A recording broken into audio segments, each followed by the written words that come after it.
말씀하신 대로 오늘은 데리다의 해체주의 철학, 해체주의 미학만 할 생각입니다. 그래서 오늘 그냥 들으시면 약간 어려울 수도 있겠지만 이 어려운 지겨움을 좀 견뎌주시기 바랍니다. 오늘은. 그리고 금방 말씀드린 바와 같이 실제로는 그냥 데리다의 책들을 읽으면 실제로는 내용이 어려워서 잘 이해가 안 되실 텐데 오늘 이야기를 좀 듣고 데리다 철학이 어떠한 사상사적 맥락에서 진행되는가를 일단 포착을 하면 그 다음에 이야기들이 좀 쉬워질 것이고, 그리고 또 이 건축에서 이 데리다의 해체주의 철학을 바탕으로 자신의 건축을 실행하는 가장 대표적인 현대 건축가 아이젠만의 그런 해체주의 건축이 어떠한 바탕으로 이루어지는가를 더 쉽게 되리라 생각합니다. 그래서 일단 오늘은 어쨌든 교재에 있는 내용들 아니면 교재에 없는 내용까지 포함해서 어쨌든 오늘은 시간이 빨리 끝나도 데리다만 할 거고 시간이 늦게 끝나도 데리다만 하겠습니다.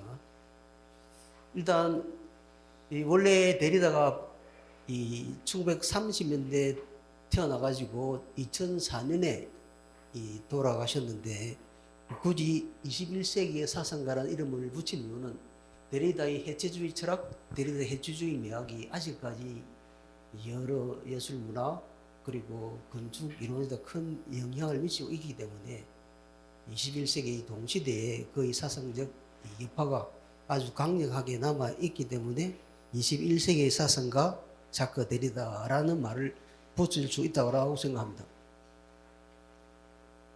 데리다는 이 소실의 구조주의 언어학 그리고 이 후셀과 하이데거의 현상학에 대한 이 치밀한 독기를 통해서 자신의 해체 철학을 전개합니다.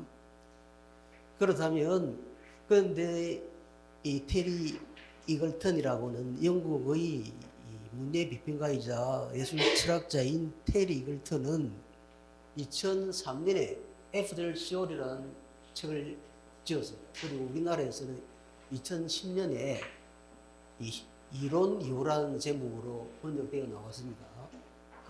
거기서 그는 이렇게 얘기를 합니다. 이 포스트 모던 지식인들, 금방 보았듯이 이러한 미셀 푸코, 질 들레즈, 장 보드리아르 등등의 이 포스트 모던 지식인들이 말하고 있는 이 지식인들이 보편적 진리, 객관성, 영원한 도덕적 가치, 역사의 진보, 더 나아가 전 지구적 정치와 같은 거대 스사를 거부하는 가운데 자본주의는 새롭게 전 지구적 스사를 써 나가고 있다. 이렇게 말하면서 그는 그래서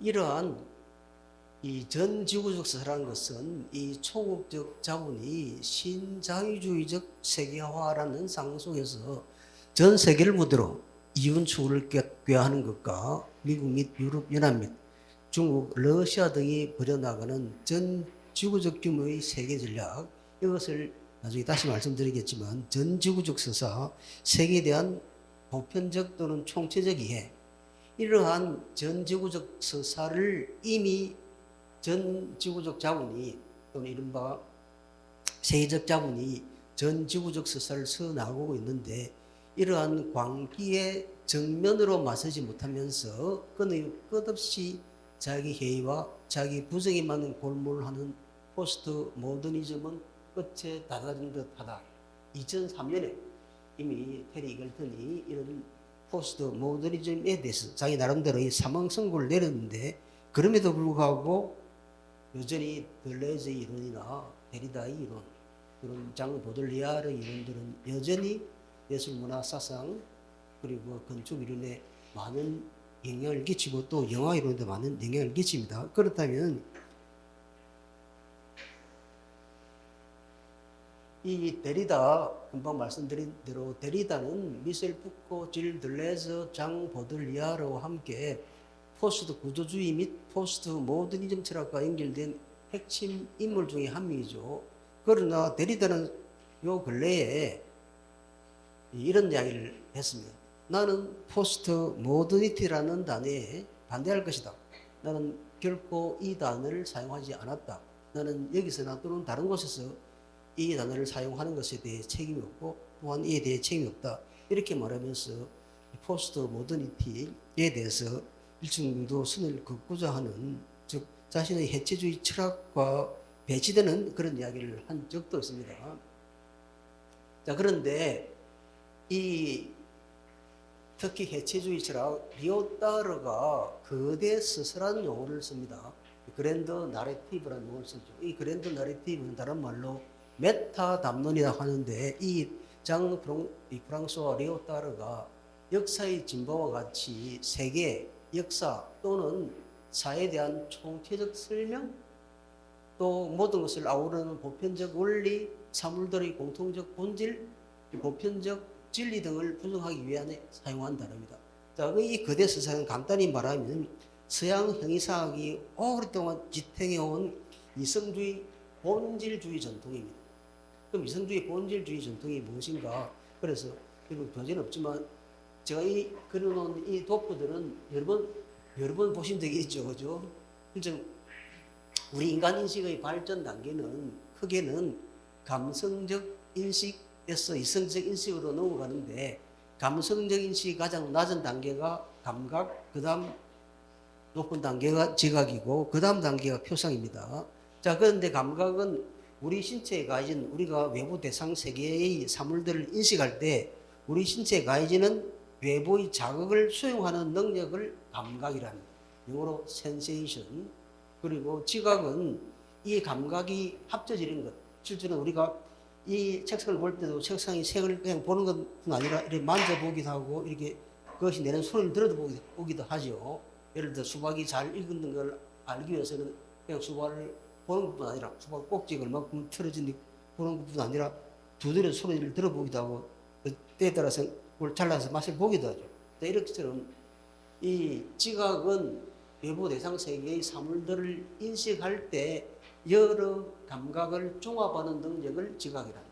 다시 말하자면 감각은 외부 자극을, 신체에 가해지는 외부 자극을 수용하는 능력, 지각은 둘 이상의 감각을 종합하는 능력, 결합하는 능력. 자, 이것은 그러면 이것은 우리 신체에 직접적으로 가해지는 그런 인식 체계고, 그런데 표상을 영어로는 representation이라 적습니다. 동일어는 포아스텔룸이라 적죠. representation은 실제로는 이 표상은 과거에 감각 지각된 것을 현재의 의식에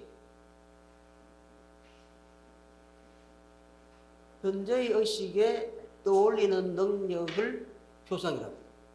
그렇다면 우리가 지금 이렇게 말하면 아직까지는 감이 안 들어오실 텐데, 사과라는 말을 제가 딱 던졌습니다.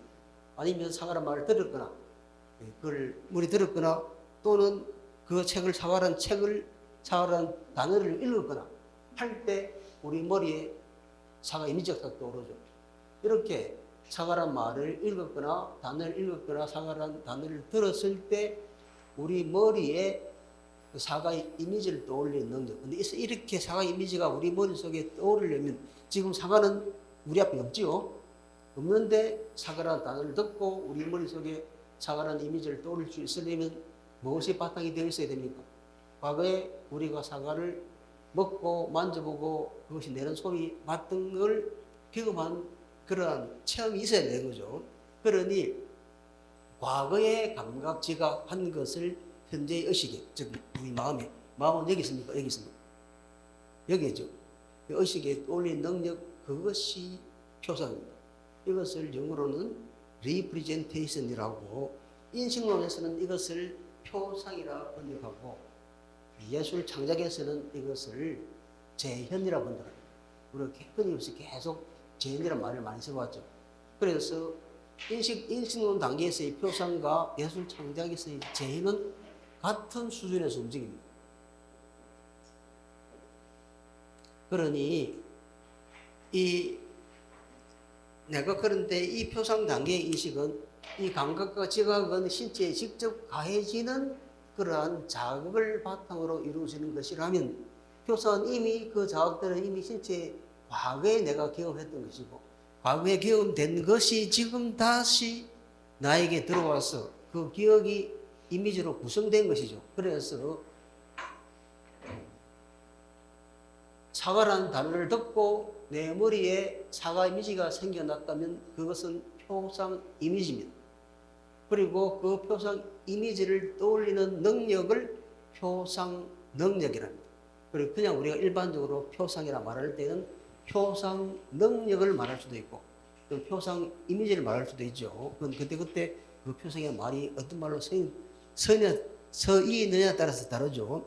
그런데 이 표상이라는 단어를 두고 이 연구자들이 예컨대 미셸 푸코의 말과 사물로 있는 책을 번역하면서 거기서 재현이라 써야 할 곳에 표상이라는 단어를 사용하고 표상이라 번역해야 할 곳에 재현이라 번역하는 그런 사례가 생깁니다. 왜냐하면 이게 인식론적으로 사용할 때는 표상이고 예술 창작에서는 재현이라는 것이죠. 그럼 재현과 이 표상이라는 것이 어떠한 수준에서 동등한 비슷한 청에서 움직이는가? 예를 들어서 지금 내가 그림을 그린 화가입니다. 화가인데 지금 내가 바깥으로 나가서 예를 들어서 이 어떤 그림을 그릴 것인지 무엇을 그릴 것인지 이러한 소스가 잘 떠오르지 않아서 바닷가로 나갔다고 가정해 봅시다. 이것도 제가 여러 번 비유를 많이 들어서 말씀드린 이런 비유인데 내가 해운대 바닷가에 나갔습니다. 아무런 준비 없이 예를 들어서 그날 이제를 들고 나가지도 않았고 또는 사진을 찍기 위한 사진기도 들고 나가지 않았습니다. 그래서 그냥 이 바닥을 거있는데 갑자기 일기예보도 보지 않아서 갑자기 엄청나게 큰 파도가 몰아치는 거죠. 그래서 갑자기 겁이 나서 그 파도가 몰아치는 그쪽을 물리하고 방파제 뒤로 막 뛰어넘어서 올라갔습니다.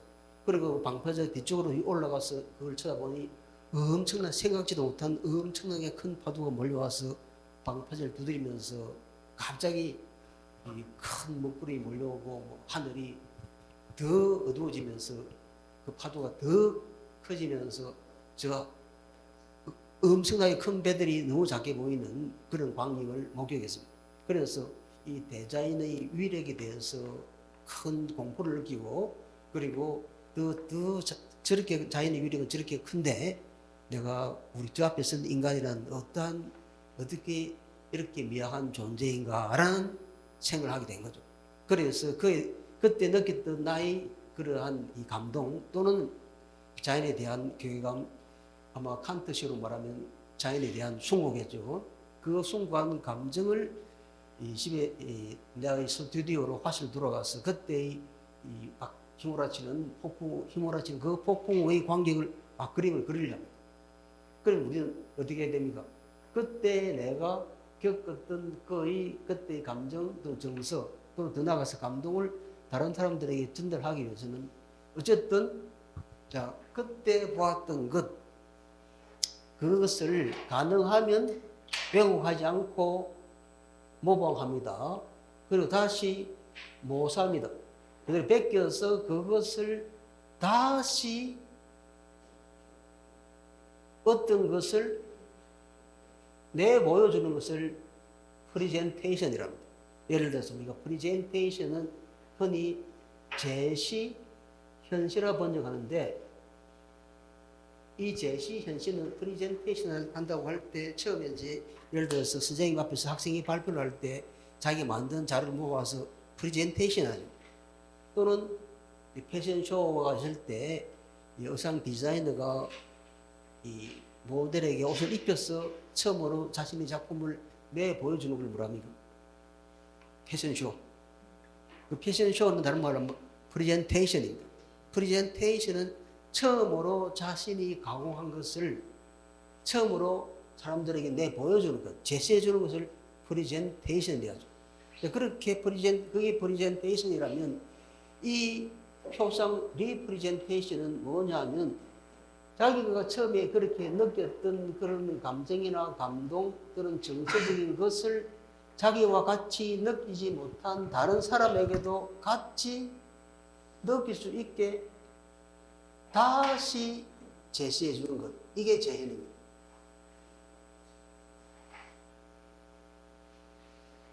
그러면 이 재현은, 이 재현되는 우리가 흔히 말하는 이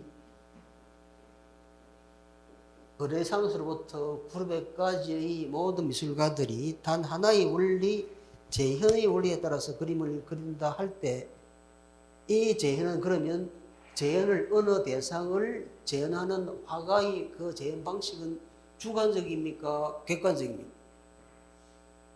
똑같은 사과를 봐도 똑같은 대상을 봐도 다르게 표현하겠죠. 주관적입니다.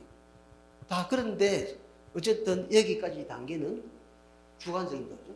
감각도 주관적이고 지각도 주관적이고 표현도 주관적인데 그렇다면 어떤 대상을 이렇게 재현하는 그 재현된 예술 작품이 위대한 이유는 어느 작품이 위대하게 되려면 그 주관적인 것이 단지 개인의 주관적인 그러한 감정들 또는 정서들이 드러나기 마련인 재현 단계의 인식 또는 그러한 재현이라는 과정을 거쳐서 탄생한 예술 작품은 주관적인데 그 주관적인 예술 작품이 더 위대한 작품으로 인정받을 일은 무엇이 필요하겠습니까?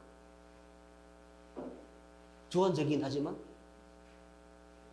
다른 사람들의 보편적 동의를 구할 수 있습니다. 주관이 그냥 주관으로 끝나버리면 그냥 아무나 그릴 수 있는 그런 작품이 되죠. 그런데 주관적인, 예를 들어서 어느 시인이 자기 입속에 터지는 아주 달콤한 마말레이드를 표현합니다. 예를 들어서 마르셀 프루스트가 잃어버린 시간을 찾아서 말할 때 그런 표현을 하죠. 그러니 단순한 표현 같은데 그 마말레이드가 자기 입속에 들어가서 그 아름다운 그 향기가 입속에 터지는 이런 것들을 설명하죠. 그런데 그러한 주관적인 단계의 표상적인 그러한 느낌들을 설명할 때 우리는 꼭 그것이 내가 그 과정을 같이 겪는 것 같은 그런 느낌을 주게 만들 수 있다 한다면 보편적 동의를 평등한 데 성공하는 거죠. 그래서 재현 단계의 인식은 재현 단계의 예술 창작은 예술품 창작은 철저히 주관적이지만 그것이 위대한 작품으로 되기 위해서는 보편적 동의를 구할 수 있어야 한다. 그 다음에 그렇다면 표상은 또 어떤가? 표상은 독일 말로 포아스텔룽입니다. 포아스텔룽은 독일어로 스텔레입니다. 포아를 때리는 포아는 앞이라는 뜻인데 스텔레는 앞에 두다라는 뜻입니다. 그러니 이 앞에 두다라는 이 뜻을 영어로 독일어로 고쳐서 이 포아스텔룽이라는데 독일에서도 이 포아스텔룽 말고 이 리프레젠테이션이라는 단어를 그대로 씁니다. 그때는 독일어는 이 명사는 앞 글자를 대문자로 써야 하기 때문에 대문자로 레프레젠타치온이라 쓰죠.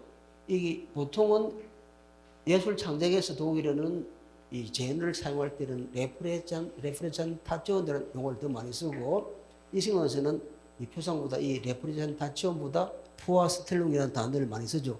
그럼 어쨌든 이 포아스텔룽이라는 단어는 표상이고 이 레프레젠타치온이라는 말은 예술 창작에서 쓸 수 있고 인식론에서 쓸 수 있죠. 그렇다면 이 포아스텔룽은 지금 앞에 스텔레는 그냥 두다는 것이고 포아스텔레는 앞에 두다는 것.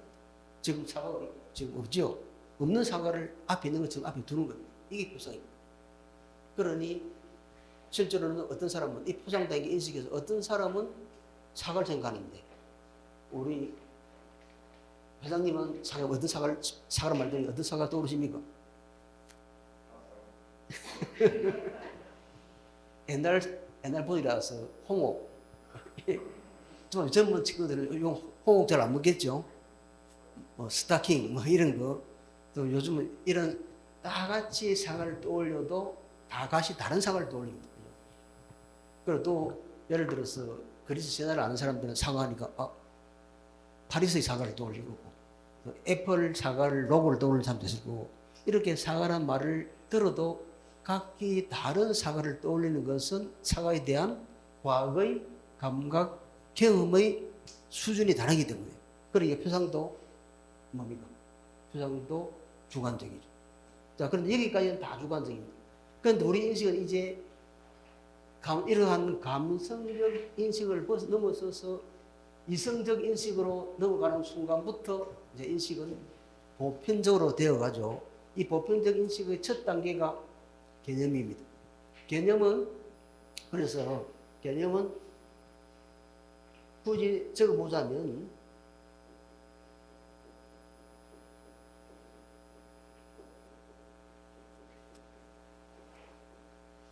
추상화 과정을 거친 관념입니다.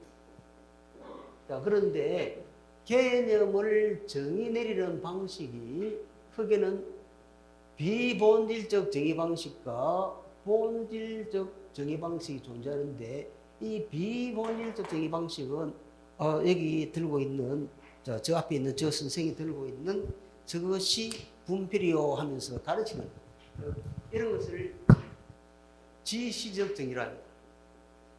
분필이 뭐냐 하니까 저 사람 들고 있네. 저게 분필이야. 지시 가리키면서 정의를 내리는 방식 지시적 정의라고. 그 다음에 분필이 뭐니? 라고 물으니 분필은 이런 것이 하고 예를 들어서 보여주는 그런 정의 방식을 예시적 정의라고. 근데 분필이 뭐냐 하니까 분필은 이런 것이야, 또 이런 것이야, 이런 것이야. 분필에 속하는 모든 것을 일일이 예를 들어서 정의를 내리는 방식을 매거적 정의라고.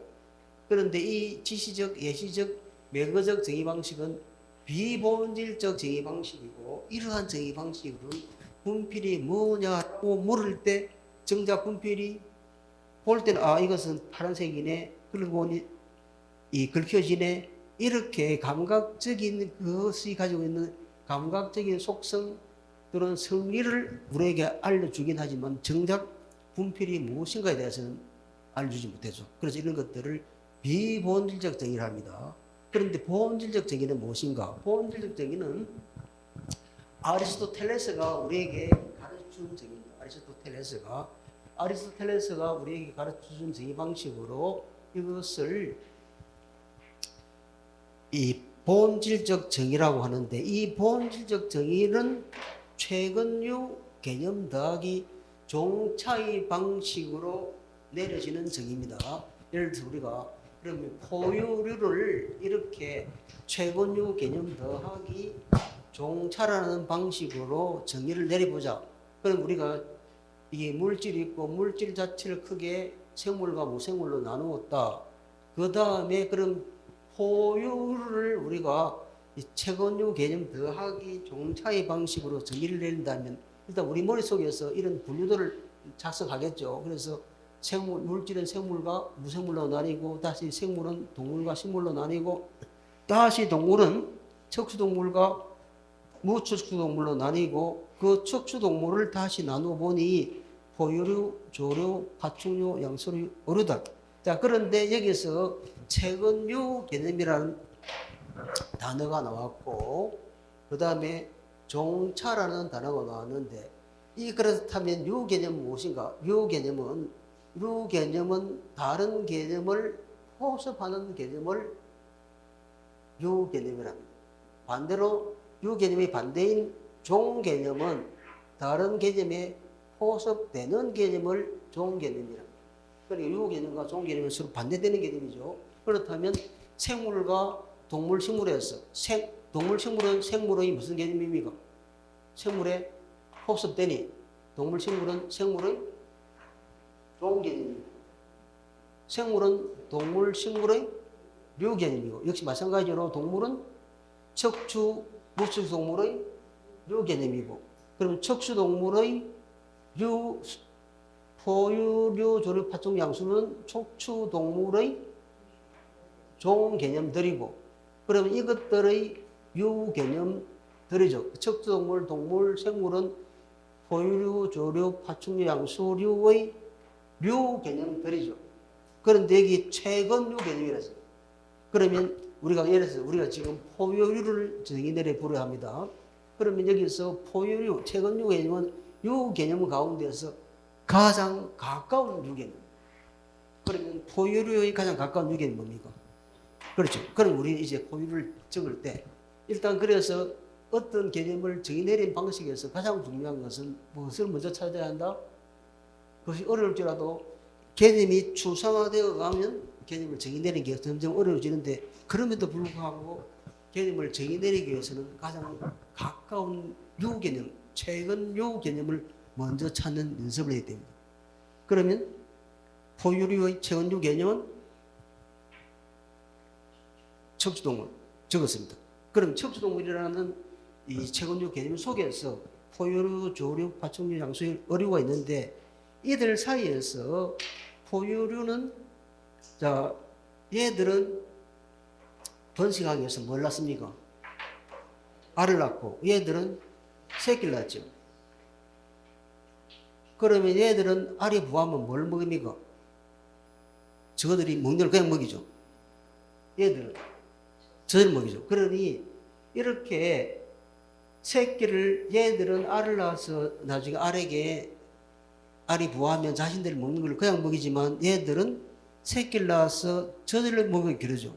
이렇게 같은 류 개념 속에 속하는 종 개념들 또는 한 종이 다른 종과 가지고 있는 그 종적 차이를 줄임말을 종차라 합니다. 그러니까 우리 개념을 정의하는 방식은 이렇게 무조건 최근유 개념을 무조건 찾고 그 다음에 예를 들어서 분필은 난들 우리 그러면 분필의 정의를 내려보자. 분필이 뭐냐라는 말은 다른 말로 하면 분필의 본질이 뭐냐 이런 말입니다. 분필의 본질이 뭐냐라고 이렇게 묻게 되면 분필의 본질을 우리 알려주기 위해서 그것을 분필의 본질을 알기 위해서는 분필의 개념을 정의 내리는 것이 가장 손쉬운 방법이다. 그러면 개념의 본질을 정의 내리는 그런 개념을 정의 내리는 그 본질적 정의 방식은 아리스토텔레스가 우리에게 가르쳐준 최근유 개념 더하기 종차의 방식이다. 그러니 일단 분필의 개념을 정의 내려보자. 분필의 본질이 뭐냐라고 물으면 분필의 개념을 딱 정의 내려보면 되겠죠. 그럼 뭘 찾아야 됩니까? 분필의 최근유 개념.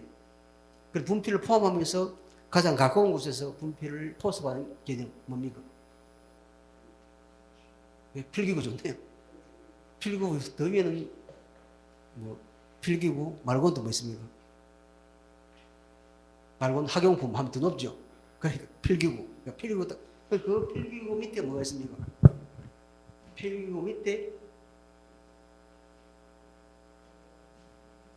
분필, 만년필, 볼펜, 또 연필 이런 게 있죠. 이 애들과 얘들의 차이는 얘들은 종이나 공책에 쓰고 얘는 칠판에 쓰죠. 그래 분필의 본질은 뭡니까? 칠판에서는 필기구 이렇게 되는 거죠. 이렇게 우리가 단어가 점점 추상화되어 갈수록 어떤 단어의 개념적 정의가 어려워지거나 본질을 찾아내기 어려워지지만 그러나 핵심은 어쨌든 그럼에도 불구하고 우리가 약속을 해가면서 최근유 개념을 가장 먼저 찾는다.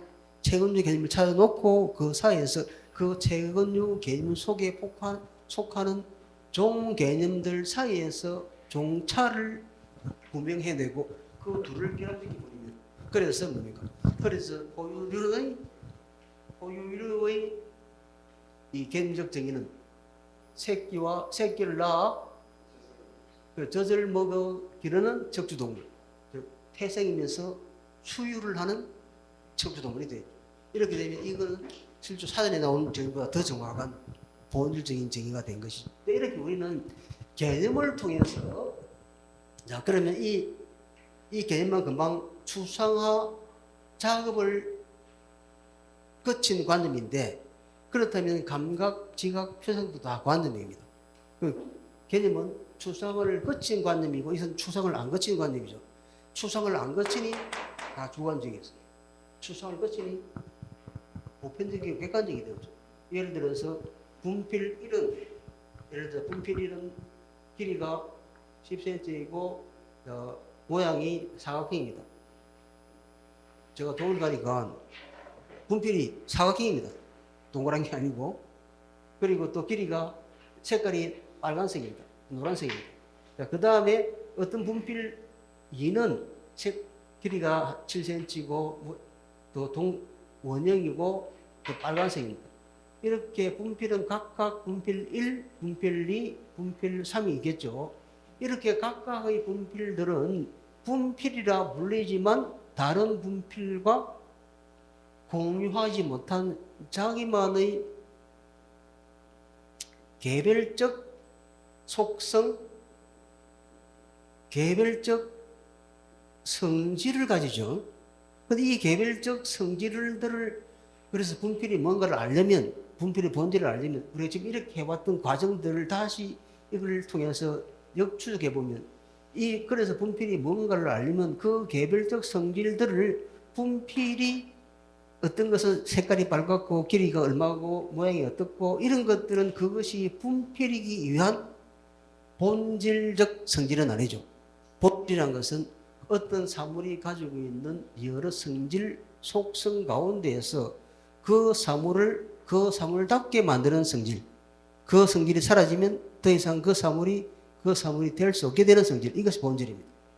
자, 그렇다면 빨갛고 길이가 어떻고 모양이 어떻고 각각의 그것들은 지금 그것이게끔 보이는 그러한 개별적 속성, 개별적 성질이지만 그것이 사라진다 하더라도 분필이지 않을 수 있는 그것이 사라지면 이것이 더 이상 분필이 아니게 되는 성질은 아니겠죠. 그러면 그런 성질, 이것들이 어떤 이름으로 불리는 한 사물이 같은 이름으로 불리는 다른 사물들과 공유하지 않는 그만의 성질, 저것을 개별적 성질이랍니다. 그것이 개성이죠. 그 개성을 다 버려버리자. 그 개성을 다 버리는 것을 사상이라고 합니다. 그러니까 그 개별적 성질을 다 버리고 나니 이제 각각의 분필들 사이에는 무엇이 남습니까? 그것들이 가지고 있는 동일한 성질, 보편적 성질, 영국의 분필이든지 독일의 분필이든지 한국의 분필이든지 분필에 비해서는 버려져서는 안 되는 동일한 성질, 보편적 성질, 공통적 성질, 이것을 뽑아 올리는 것을 추상이랍니다. 그러니 우리 흔히 추상이라 말할 때, 추상화라 말할 때 이게 뭡니까? 추상은 개별적 성질을 버리는 그런 겁니까? 아니면 추상적인 그림이라 할 때, 추상화를 할 때 그 추상화는 어느 대상의 개별적 성질을 버린 그림입니까? 아니면 실제로는 어느 개별적 사물들이 가지고 있는 공통 성질을 뽑아 올린 그림, 이게 추상입니다. 그래서 추상화 과정을 거친 관점이 개념입니다. 그 다음에 이 개념을 바탕으로 이제 우리는 판단을 하게 되고, 그 다음에 판단을 거쳐서 또 추리를 하게 되죠. 이렇게 고쳐서 사유가 이루어지는 겁니다. 그건 다음에 또 말씀을 드리러, 기회가 되면 말씀을 드리도록 하고, 그러면 이때, 그렇다면 여기를 통해서 우리는 개념을 정의 내리는 방법을 이야기했는데, 그렇다면 이 개념적 정의를 통해서 우리는 사물의 본질을 알아내었는데, 서양의 오랜 이성주의 전통은 그래서 본질을 알아낼 수 있다는 겁니까? 없다는 겁니까? 본질은 우리 사유를 통해서, 이성적 사유를 통해서 본질을 포장해낼 수 있다. 그런데 본질을 포장해내는 인간의 능력은 감성이다, 이성이다. 이것이 서양 철학의 오랜 이성주의, 본질주의 전통입니다. 이걸 말이 좀 길어졌지만 이것을 알아야 실제로 이 오랜 서양 2000년의 철학을 거부하고 부정하고 비본질주의, 반본질주의 철학을 내세우는 니체를 이해할 수 있는 겁니다. 니체는 그런 본질은 서양 오랜 전통은, 자, 그것이 이론론이든 연론이든 유물론이든 관념론이든, 그 마르크스나 헤겔이나, 마르크스는 철저한 유물론자이고 헤겔은 관념론자입니다. 플라톤은 이론론자이고, 그 다음에 아리스토텔레스는 이론론자이었다가 다시 이론자로 돌아가고 등등, 그 다음에 포이르바하는 이론론자입니다. 자, 이렇게 이론론자이든 이론론자이든 유물론자이든 관념론자이든 관계없이 니체를 앞선 모든 서양 철학자들은 본질주의자입니다. 본질주의자고, 또 그 본질은 어디에 있다? 인간의 어떠한 능력을 통해서 알 수가 있다? 이성적 사유를 통해서 알 수 있다. 서양 철학은 그래서 모두 이성주의, 본질주의라는 겁니다. 그런데 니체라는 철학자가 딱 등장해서 이런 이야기를 합니다. 니체가 이 자라투스트라에서도 그렇게 말을 하고, 야, 원래 플라톤이 말하는 원형이란 것 존재하지 않는다. 프로토타입 원래 없었어. 저기 나뭇잎을 보라. 나뭇잎을 보라. 저 나뭇잎에 어떻게 똑같은 나뭇잎이 있는가. 이 동물색이라는 이 원형은 애초에 사물에 존재하지 않았던 것이고 우리들의 의식관념이 만들어낸 것에 불과하다. 그러면 뭐가 먼저 있었습니까? 니체식으로 말하면 동물색이 먼저 있었던 것이 아니라 항상 개별적 사물들 사이의 차이가 먼저 있었던 거죠. 그러니 본질은 없다. 니체 이야기입니다. 본질은 없다. 본질은 있다 해도 알 수가 없다. 본질은 알 수가 있다 해도 다른 사람에게 전달해 줄 수 없다. 있는 것은, 존재하는 것은 오로지 해석을 하는 다양한 관점뿐이다. 이게 니체의 관점주의입니다. 니체의 관점주의고 우리는 그것을 퍼스펙티비스무스라고, 니체의 용어를 그대로 따르자면 이것을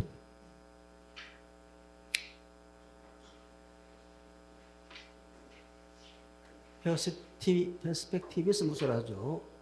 이것을 그냥 영어로 쓰면 퍼스펙티브, 영어로 쓰면 퍼스펙티브는 전망, 이렇게 번역하는데, 미술에서 퍼스펙티브는 원근법이라고 번역합니다. 그래서 이것을 니체 철학을 제대로 번역하려면 이것을 니체에서는 퍼스펙티비스무스를 관점주의라고 번역해야 하는데, 일본 사람들이 이것을 원근법주의라고 번역합니다. 이 잘못된 번역. 우리나라의 우자도 이걸 아직까지 초기에 원근법주의라고 번역한 사람도 있습니다. 그런데 원근법주의가 아니라 관점주의라고 번역해요.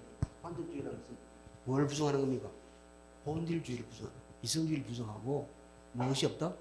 본질이 없고 본질은 존재하지도 않을 뿐더러 존재한다 해도 알 수가 없고 알 수 있대도 전달할 수 없대. 이것이 니체 철학을 관통하는 이 반본질주의의 전통이고, 니체 철학의 반본질주의 전통이 오늘 우리가 다루려는 데리다 해체 철학의 핵심입니다. 그리고 그 밑에 지금 우리가 앞으로 다루게 될 델레즈, 보들리아르, 미학에서도 우리 다루지는 모든 그들의 포스트 구조주의자들, 포스트 이 모더니스트들의 철학적 바탕은 이 니체 철학의 반본질주의에서 나온 것이죠. 실제로는 아주 고상해 보이는 델레즈의 이 차이론, 차이의 생성이론, 그리고 데리다의 차이 개념, 이것이 그 기본은 니체의 관점주의라는 거예요. 니체의 반본질주의 철학입니다. 자, 그래서 이 이야기의 설명이 좀 길어졌지만 계속 이어나가 보겠습니다.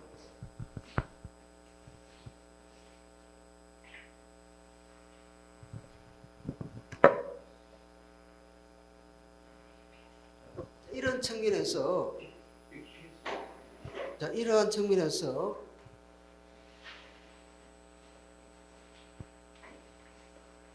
거대 서사는 리오따르가 비판하고자 하는 거대 서사는 뭐냐면, 자, 우리가 예를 들어서 이제 이러한 본질주의적 관점에 따르면 이 책상을 정의를 한번 내려봅시다. 자, 책상을 정의 내린다. 어떤 개념을 정의 내리는 방식이 뭐라 그랬습니까? 가장 먼저 찾아야 될 것, 채권료 개념. 책상 채권료 개념 찾아야 돼. 뭡니까?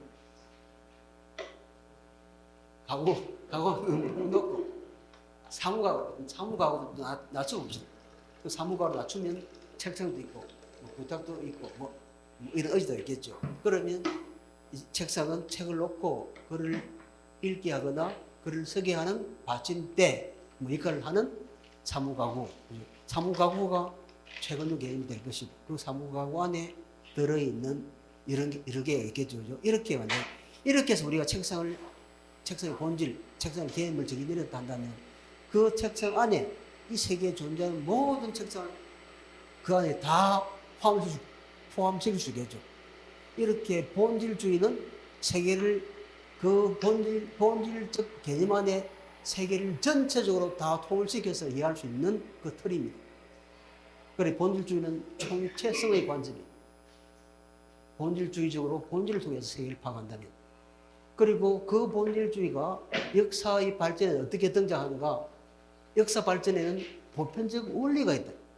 예를 들어서 아구스티누스나 그 다음에 토마스 아퀴나스, 아구스티누스는 역사를 뭐라 합니까? 신의 구원이 전개가는 그런 역사다. 그 드러난 현상 배후에 변치 않는 보편적 원리가 있다. 그 신의 구원이라는 신의 구원의 역사의 흐름이라는 보편적 원리가 역사의 바탕을 이루고 있다. 그 다음에 칸트라면 역사는 이 도덕이 발전해가는 과정이다. 도덕이 더욱더 높은 차원으로 발전해가는 과정이다. 그 다음에 해결로 치면 이성의 발전 과정이다. 그 다음에 마르크스식으로 말하면 자유와 평등이 더욱더 넓게 전개되어 가는 과정이다. 이렇게 말하겠죠. 그러면 뭡니까? 그 역사에는 역사를 뒷받침하는 뭐가 있다? 보편적 원리가 있다. 그리고 그런 보편적 원리라는 것은 이 모든 드러나는 개별적 현상들을 단 하나의 법칙이나 원리로 환산시켜서 세계를 바라보려 하는 것. 그러니 아프리카나 유럽이나 뭐 아시아나 실제로 이 역사를 따져보면 그 역사를 움직여가는 보편적 원리가 존재한다. 이게 뭡니까? 이 마르크주의가 말하는 역사 발전 5단계설이죠. 이런 것처럼 특정한 역사나 개별적 사물들 속에 그것들을 관통하는 이런 보편적 원리가 있다라고 말하는 이것들이 바로 거대서사입니다. 그런데 이 거대서를 다른 말로 메타담론이라고, 그런데 리오타르는 그런 거대서사는 다 엉터리라는 거예요. 실제로는 모든 사물들과 모든 존재자들과 모든 지역을 공통적으로 아우르고 그것을 하나로 환원시켜 설명할 수 있는 보편적 원리, 법칙은 존재하지 않는다. 그러한 보편적 원리, 법칙이 있다고 가정하고 또는 그러한 동일성을 가정하고 전개되어 왔던 문명이 우리 서양 문명이고, 그 서양 문명, 그 궁극에서 무엇으로 드러났다? 나치의 이 대규모적인 학살로 드러난다. 그렇기 때문에 이 세계에는 또는 각 지역에는 그 각 지역의 개별적 특성을 무시하고 그 모든 것에 적용되는 보편적 원리라는 게 있다 없다? 없어. 그러한 보편적 원리는 이른바 총체성의 원리이고, 그 총체성의 원리는 실제로는 그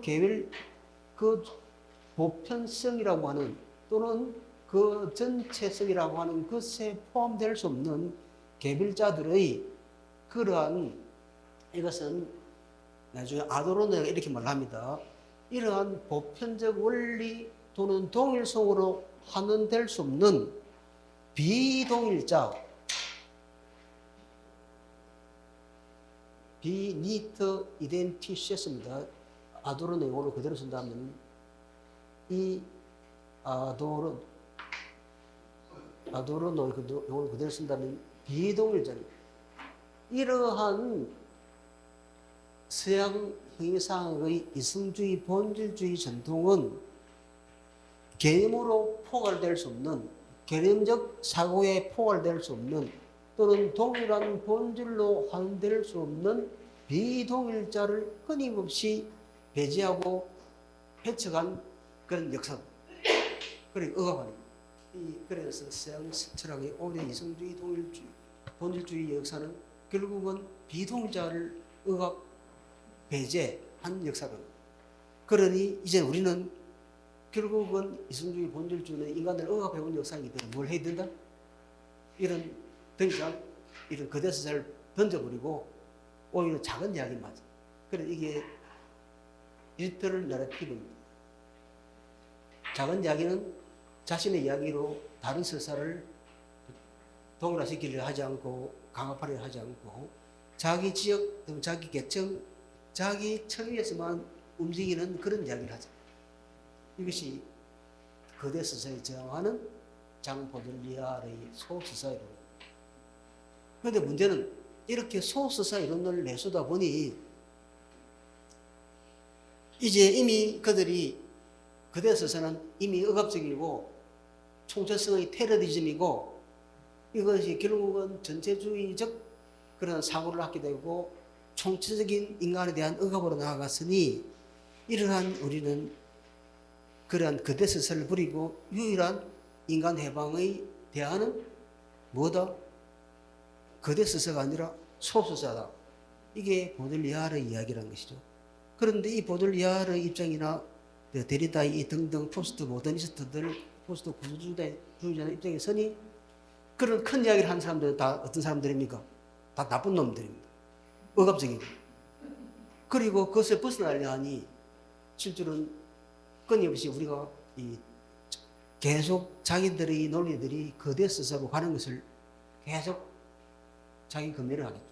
그래서 그 거대 서사의 관점, 총체성의 관점이 빠지지 않으려고 끊임없이 자기 부정, 자기 회의에 골몰을 하고 있는데 이미 역사는, 이 자본주의 역사는 이미 전 세계에서 자본이 전 세계를 무대로 유언을 획득하는 전 지구적 서사를 써나가고 있다. 그런데 이런 소서사에 고물되어 있는 포스트 모더니즘은 그에 저항하는 해방 서사를 만들어내지 못한다. 그래서 2003년에 이미 테리 이글턴은 포스트 모더니즘은 끝이 난 듯하다 이렇게 진단하는 거죠. 그렇다면 이 포스트 모더니즘이 끝난 이후에 우리는 어떠한 이론 체계를 찾아야 할 것인가? 그게 미학적으로는 포스트를 한 더 갖다 붙였어. 포스트 모더니즘 이렇게 부르는 사람도 있고 포스트 모더니즘의 경야 또는 이 제2차 이 모더니즘 이렇게 말하는 사람들도 있죠. 그리고 그것이 미학으로 발현된 양태는 1980년대에 68년도에 독일과 프랑스에서 이른바 68혁명이 일어나면서 그것이 실제로는 포스트 모더니즘이 태생하게 된 사회적 배경이 되었다면 1973년에 그 다음 주에 이야기하게 되겠습니다만 1973년에 미국에서 이 포스트 모더니즘 건축이 만들어지면서 그리고 1970년대, 1980년대 이제 니체 영향을 받은 금방 이름이 거론되었던 이 포스트 모더니스트들, 포스트 구조주의자들이 전 세계를 휩쓸어버립니다. 1980년대까지. 그리고 우리나라는 1990년대 초반까지 다시 포스트 모더니즘, 포스트 구조주의가 유행했죠. 해체주의가 또 유행합니다. 그런데 이제 1990년대 들어와서 1980년대와는 다른 포스트 모더니즘이라는 틀로 더 이상 엮을 수 없는 미술의 조류들이 생겨납니다. 그게 이른바 컨템포러리 아트입니다. 우리말로는 동시대 미술이라고 번역하는데 그때 실제로 이것이 미술 사회로 번역할 때는 이 컨템포러리 아트라고 번역해야 됩니다. 그 다음에 또 설명드리려 하고 오늘은 그 전에 여전히 영향을 미치고 있는 데리다의 해체주의 미학을 지금 해볼 겁니다. 자, 그런데 자, 이런 영향 때문에 데리다를 21세기 사상가로 세우는 것도 우리가 어렵습니다.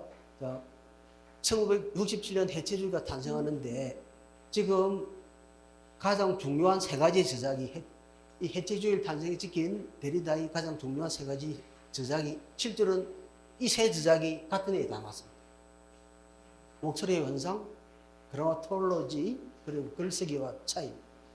그리고 요 근래에 와서 1990년대 와서 마르크스의 유령, 또 에도의 철학 뭐 등등을 책을 쓰는데 그 책들은 실제로 거의 해체 철학의 바탕을 두긴 했지만 그렇게 거의 해체주의 철학, 해체주의 미학을 설명하는데 그렇게 중요하지 않습니다. 어쨌든 이 세 가지 철학이 거의 해체주의를 만들어내는데 가장 기본이었고, 이 해체의 도구로서 차이는 이 데리다 사상의 특징은 자연과 해체라는 두 주제로 집약이 됩니다. 자, 이제 포스트 구조주의와 데리다 해체주의를 이제 들어가 보겠습니다. 구조주의가 확산되고 노암 촘스키 같은 이 철학자, 언어학자가 구조주의 사상을 비판하고 그 다음에 68 운동이 일어나고 이 서베를린 반전시, 프랑스 68혁명 등등을 통해서 68 운동이 일어나고 이에 바탕을 해서 1970년대 들어오면서 이른바 포스트 구조주의가 확산이 됩니다. 그리고 68 운동은 샤골 정부의 드골 정부의 실정 사회 모순으로 이 저하운동과 총파업투쟁을 통해서 기존의 가치와 질서에 저항했던 이른바 학생들의 저항운동, 기존의 이 가치들. 실제로 미국에서는 이것이 나중에 베트남 전쟁에 반대하는 베트남 반전운동으로 나오고 이 반전운동이 다시 유럽으로 건너가기도 하고 자, 그래서 이 프랑스에서는 종교 애국주의 권위대에 대한 복종의 보수 가치를 대체하는 평등, 성해방, 인권, 공동체주의, 생태주의 등의 진보적 가치입니다. 독일에서 베트남 전쟁 반대, 제국주의 반대, 보수가 된 기성정치권, 기득권을 비판하는 그런 운동으로서 68 운동이 광범하게 일어나죠. 그리고 이것이 1970년대, 80년대 포스트 구조주의 사상으로 확산됩니다. 자, 그렇다면 그러한 포스트 구조주의가 어떠한 바탕을 두고 있나? 일단 소실의 구조의 언어로는 포스트 구조주의가 아니라 소실은 여전히 구조주의 지평에서 움직입니다.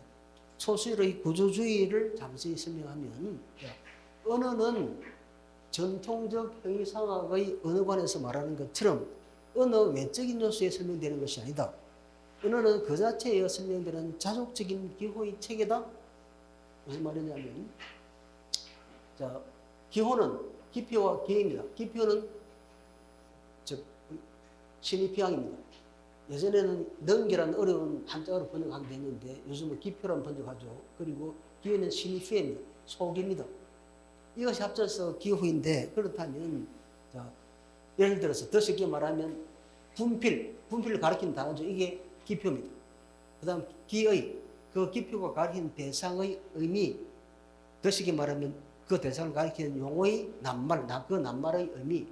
그러면 실제로는 이 분필이라는 기호는 분필이라는 단어 그 자체와 그것을 분필이라고 써지는 글자 그 자체와 그 글자가 가리키는 그 대상이 가지고 있는 의미, 기의, 이것이 기호죠. 그래서 기호는 무엇과 무엇으로 이루어진다? 기표와 기의로 이루어진다. 그 더 쉽게 말하면 분필이란 말에서 분필은 기표고 그 분필을 우리가 아까 아리스토텔레스의 개념의 정의방식에 따라서 칠판에 서는 필기구, 칠판에 글을 쓰는 필기구 이렇게 정했다면 그것은 기의다. 그죠? 자, 그런데 이 전통적인 언어관, 정통적인 형이상학적 관점은 기표와 기의 결합이 어디에서 유래하는가? 특정 기표를 선택하는 것. 자, 이것을 우리가 분필이라고 부르긴 하자. 옛날에는 이건 뭐라 불렀습니까? 분필 안 부르고 백목이라 불렀죠. 흰목이라 불러요. 그런데 왜 지금 분필이라 부르는가? 이것을 분필이라 부르는 이유는 이것을 분필이라 부르니까 이것은 가루로 된 연필이구나. 이것을 여러 가지 다양한 기표가 있어서 이것을 이 사물을 가리키는 다양한 여러 기표가 있을 텐데 특별하게 이 기표를 선택한 것은 이 기표를 선택할 수밖에 없는 그 성질이 이 분필이라는 단어 바깥에 있는 실제 사물 속에 들어있더라. 가루로 된 연필. 자, 그래요. 가루로 된 연필이죠. 이 분필 속성입니다. 자, 그 다음에 안경입니다. 안경, 이걸 안경에 부르자. 안경은 뜻이 눈앞의 거울이라는 뜻이더라. 책상이라는 기표를 보니까 책을 놓는 상이다. 그러니 이렇게 우리가 분필이나 안경이나 책상 같은 이 기표를 선택하는데 보니 그 방식은 실제로는 그 사물들이 가지고 있는 그 사물이라 부를 때 그 여러 다양한 기표 중에 이 기표를 선택하게 된 이유는 이 기표를 선택할 때 이 기표에 맞는, 이 기표에 어울리는 성질들이 그 사물들에 들어있었기 때문에 우리 그 기표를 선택했다. 이게 전통적인 철학과 행상의 언어관입니다. 그런데 소실은 그게 아니다. 기표와 기획의 결합은 자의적이고 임의적이다. 사회적 약속에서 바뀔 수 있다. 요거 이제 요거 둘이서 싹 불고 세 명이서 우리 교수님하고 세 명이서 이거 앞으로 이거 분표를 부르지 말자. 옆에 잤습니다. 옆에 하자. 그러니까 그럼 이걸 알사탕이 합시다. 알사탕. 그럼 회장님 그럼 다음 시간에 오실 때 이 알사탕 빨간 알사탕은 5개만 가져오실랍니까? 뭘 가져옵니까? 빨간 분필 5개 가져오겠죠, 그렇죠? 이거는 왜냐면 우리는 이것을 분필에 부르기로 하지 않고 알사탕이라고 부르고 약속했으니까 통하는 거죠. 이것이 소실의 관점입니다. 소실은 분필은 기표, 계획, 결합은 그 기표를 가리키는 그 사물 바깥의 실제 사물의 성질에서 유래하는 것이 다 아니다. 아니고 우리의 어느 공동체 내의 약속이다. 우리가 약속하면 기표는 마음대로 바꿀 수 있는 거죠. 그렇죠. 이것이 바로 그 위대한 이 소실의 구조적 언어의 출발점입니다. 그러니 이렇게 소실어는 특정 기표의 선택은 어느 공동체 내의 사회적 약속에 불과하다는 것이죠. 자, 그럼에도 불구하고 이제 소통이 가능하려면 이제 우리가 선생님까지 4명이 다 합시다. 요 한 10명이 이제 요걸 알사탕에 부르기로 했습니다. 그리고 요쪽에 있는 더 많은 분들하고 살짝 우리 몰래만 부르게 하신 거죠. 그럼 우리 그러고 이제 알사탕을 알사탕에도 이건 뭡니까? 이거는 알사탕이 아니고. 그래놓고 이 한 명이 배신합니다. 배신하고 이것을 알사탕에 부르지 말고 이걸 그냥 막대기 과자를 하자. 그러면 우리 둘이서만 살짝 그렇게 이야기를 합니다. 그러면 우리가 이걸 알사탕이라 않고 막대 사탕이라 한다면 다른 사람 막대 사탕이 뭔지 모르겠죠. 그래서 소실의 그런 말에 따라서 기표와 기획의 결합이 무엇에 기초한다? 사회적 약속. 사회적 약속이니까 임의적이고 규약적이죠. 바뀔 수 있죠. 자, 그런데 이것이 매동 그냥 바뀌어버리면 소통이 가능합니까? 불가능하죠. 자, 그래서 소실어는 그럼에도 소통이 가능하려면 특정 지역 공간에서 기표와 기획의 결합은 혼용돼야 합니다. 그래야 소통이 가능하겠죠. 자, 그래서 소실어는 특정 기표를 선택하는 것은 어느 공동체 내에서 사회적 약속에 불과하지만 사회적 약속이라는 것은 자의적이고 교약적인 결합이기 때문에 임의적이고 유동적이기 때문에 변한다. 그러나 변한다 하더라도 특정 시공간에서 소통이 이루어지려면 특정 시공간 내에서 기표, 기획, 결합은 고정되어야 한다. 이렇게 말한다는 거예요. 자, 그런데 그것은 다시 언어로 넘어가서 랑그와 파로를 설명합니다. 랑그는 어느 책의 구조고 파로는 개인적 발화입니다. 자, 그런데 언어는 그런 구조적으로 이루어진 자족적인 기호의 책이라고 말하는 거죠. 자, 그런데 자 이렇게 한번 글을 하나 써봤습니다. 나는 오늘 것이다. 기차를 새벽에 서울로 타고 이렇게 말하면 소통이 됩니까? 안 됩니까? 머리 좋은 사람은 되죠. 근데 보통 우리 이 말도 제가 무슨 말 하지 얘기 안 되겠죠. 정상적인 언어 소통이 되려면 개인적인 발화, 내가 말하는 발언은 무엇의 규칙을 따라야 됩니까? 랑거의 규칙을 따라야 되는 거죠. 자, 그래서 개인적 발언이 소통이 되려면 랑거에서 질서져야 되는 것이죠. 그래서 나는 오늘 새벽에 기차를 타고 서울로 갈 것이다. 이렇게 되죠. 그러니 랑거는 어느 체계의 구조입니다. 발언은 개인적 말하기 발화죠. 그렇다면 어느 체계에 있는 랑거가 우선해야 소통이 이루어집니까? 발언이 우선해야 소통이 이루어집니까? 발언을 하는 사람들은 무엇에 대한 이해가 선행되어야 됩니까? 랑거에 대한 이해가 선행되어야 되겠죠. 그러면 랑거는 구조고 체계입니다. 여전히 소실어는 전통적 형사 그 어느 간의 기표 결합이 사회적 규약에 달려있다. 임의적이고 유동적이라는 것을 놀라운 그런 지적을 했음에도 불구하고 결국 역시 소통이 이루어지기 위해서는 기표와 기의 결합이 고정돼야 한다. 기표와 기의 고정을 기표 기의 결합을 고정시키는 체계가 뭡니까? 랑거. 랑거는 구조입니다. 그건 여전히 구조를 중시하는 구조주의자에 머물러 있는 것이죠. 그런데 포스트 구조주의자 데리다는 이걸 넘었습니다. 포스트 구조주의 방법론으로 데리다의 해체주의, 이 푸코의 총체성을 거부하는 푸코의 이 미시 이론, 그리고 리오따르의 소스라 이론 등이 실제로 포스트 구조주의를 형성하고, 이 포스트 구조주의는 우리 흔히 말하는 포스트 구조주의, 포스트 모더니즘, 크게는 포스트 모더니즘이고, 포스트 모더니즘은 포스트로 불리는 모든 문화예술, 철학 다 가리키는 일반적인 요구라면 그것의 철학적 바탕은 포스트 구조주의고, 그것의 경계적 발현 형태는 포스트 포드주의고, 그 다음에 그것의 이 사회 정치 이론, 사회 정치 전략으로서는 포스트 막스주의로 이렇게 구성됩니다. 자, 그런데 어쨌든 전체적으로 이렇게 포스트 모더니즘의 철학적 바탕은 포스트 구조주의가 그 밑바탕에 있다라고 말할 수 있겠죠. 자, 그렇다면 데리다 해체주의입니다. 해체주의 먼저 이야기를 한다면은, 자, 아까 우리가 저기 소실의 구조주의 언어학에서는 무엇이 지금 부정이 되었습니까?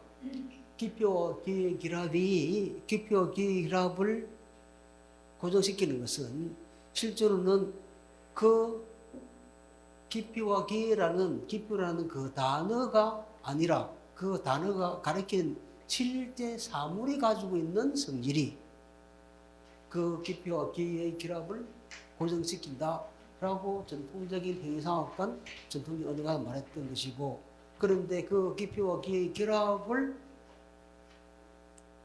그것은 사회적 약속, 임의적 규약에 불과하다.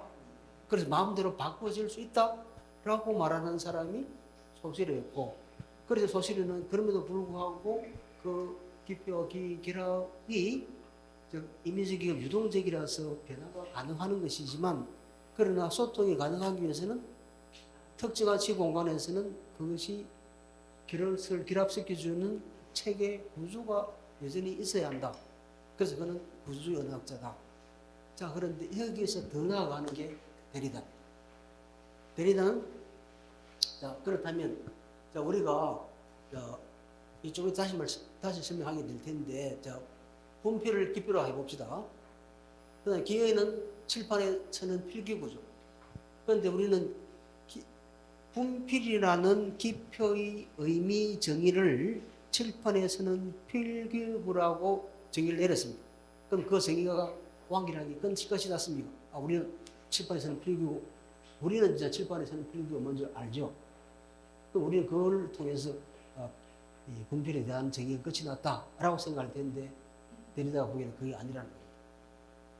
실제로 분필이라는 칠판에 서는 필기구라는 이 기의 속에 다시 설명을 요하는 기표, 칠판, 필기구가 있고, 또 그런 칠판은 뭐냐고 또 설명이 되겠죠. 또 기가 나와야 되겠죠. 또 필기구가 나와야 되겠죠. 더 쉽게 말하자면, 저기 아프리카 아주 시골 촌에 학교를 가본 적도 없고, 칠판도 본 적도 없고, 분필도 본 적이 없는 아프리카 시골 꼬마에게 분필 말하고, 분필은 칠판에 쓰는 필기구, 이렇게 말해봐줬자 알 수 있습니까? 없습니까? 없겠죠. 그럼 걔한테 다시 칠판에 쓰는 필기구가 뭐를 설명하려면 칠판도 설명해야 되고, 필기구도 설명해야 되고, 그럼 칠판이라는 이 기표를 설명하는 기의 속에 다시 해명을 요구하는 기표가 있을 것이고, 이렇게 계속 진행하다 보면 특정 기표를 최종적으로 정의하는 최종적 기가 있다 없다. 그러니까 모든 기회가 기표와 닷을 내리는 최종적 기회가 특정 시점에 딱 존재할 수 있다 없다? 없다는 것이죠. 그러니 끊임없이 기표는 계속 진행한다면 기표가 닷을 내리는 궁극적 기회는 정의될 수가 없다는 것이죠. 기표의 의미는 특정 기회 속에 고정될 수가 없다는 겁니다. 그래서 특정 기표가 닷을 내리는 궁극적 기회의 최종적 기회를 확정하는 것은 끊임없이 지연됩니다. 데리다는 디페랑스라는 단어를 만들어냈고, 이게 불어는 그대로 특별한 영어와 똑같은데, 이게 뭡니까? 영어 디퍼런스죠. 여기다 불어 액상 따기가 붙어서 단어 똑같습니다. 디퍼런스 차이죠. 이 차이인데 여기다가 이 액상 따기 붙어 있는 이 R에다가 이 E를 A로 바꿔서 단어를 디페랑스라는 단어를 만들어냈어요. 우리를 이것을 번역할 때 차의 차자와 지연의 연자를 붙여서 우리는 차연이라 번역하는 거죠. 그리고 우리가 개념적 사고에서 어떻습니까? 자, 개념적 사고가 이것을 정의할 때는 이게 뭡니까? 자, 개념 제기 방법은 역시 그대로 최근유 개념 더하기 종차의 방식으로 정의를 내리는데, 최근유 개념 더하기 종차의 방식으로 정의를 내리면 이것의 본질을 찾아야 되는 거죠. 책상은. 자, 그럼 다시 분필은 칠판에서는 필기구다. 그런데 칠판에서는 필기구인데 그 본질을 정의 내린다 할 때, 예를 들어서 제가 전에도 이런 비슷한 비유를 들었는데, 우리 이것은 책상이라고 우리 생각을 한다, 그죠? 우리 여기서 책상을 쓰기도 하고. 그런데 제가 아주 오래전 이야기인데, 집에서 이제 논문을 쓰려고 집에서 이제 요 정도 보조 책상을 하나 사가지고 가져간 거죠. 요거는 이제 옆에 딱 붙여놓고, 보통 책상 옆에 붙여놓고, 그럼 논문을 막 쓸 때는 막 자료를 막 흩어놓고 이렇게 불어놓고 막 흩어놔야 되죠. 그게 필요하니까. 이 보조 책상으로 이것을 쓰기 위해서 가져가서 사용하고 있는데, 이 오래전에 돌아가신 우리 할머니가, 어머니가 이제 직장을 나가셔가지고 할머니가 집안일 좀 도와주신 거죠. 근데 이걸 한참 쳐다보고 있습니다. 보조 책상에 보고 저를 부르더만 이거 어디서 나냐 묻는 거죠. 근데 글 썼는데 빌려서 지금 하나 사왔는데 당신도 하나 사달라며. 왜요? 하니까 이거 참 분이 크기도 적당하고 내가 이게 부엌에서 이게 이제 부엌에서 서 있지 않고 앉아서 도마 대로 쓰면 참 좋겠네. 우리 할머니에게 이 책상은 책상입니까? 뭡니까? 조리대죠, 조리대. 그리고 이 A4 용지를 어떤 꼬마는, 우리는 이 A4 용지를 모르습니까? 그런데 용지로 쓰죠. 그런데 내 조카 꼬마는 이걸 못 씁니까? 딱지로 쓰죠. 이것도 어느 내 친구 예술가인데 학교에서 와가지고 강채님 저를 부르더만, 요즘은 그렇게 안 되겠죠. 예전에는 계속 분별을 썼으니 학교 김준생 왜 말이야 저기 강의실 좀 돌아다니면서 거기 분별 동아리들 좀 모아줄래? 왜? 그걸 모아달래. 그럼 학생들하고 물어가서 동아리 많이 버려져 있으니까 이 위에 막 얹어 놓으니까 그걸 버리고 다시 또 긴 걸 채워 놓으니까 그걸 모아서 이렇게 한 커다란 이 주머니에 갖다 줬어. 그걸 받더만 자기 작업실에 갑니다. 작업실에 가서 그걸 분쇄기 내서 분쇄를 합니다. 그래 거기다 물을 부어서 반죽해가지고 그걸 자신이 소조 작업으로 쓰는 거죠. 그럼 이 친구에게 분필에서는 집안에서는 필구입니까? 뭡니까? 자기 자격 대로죠.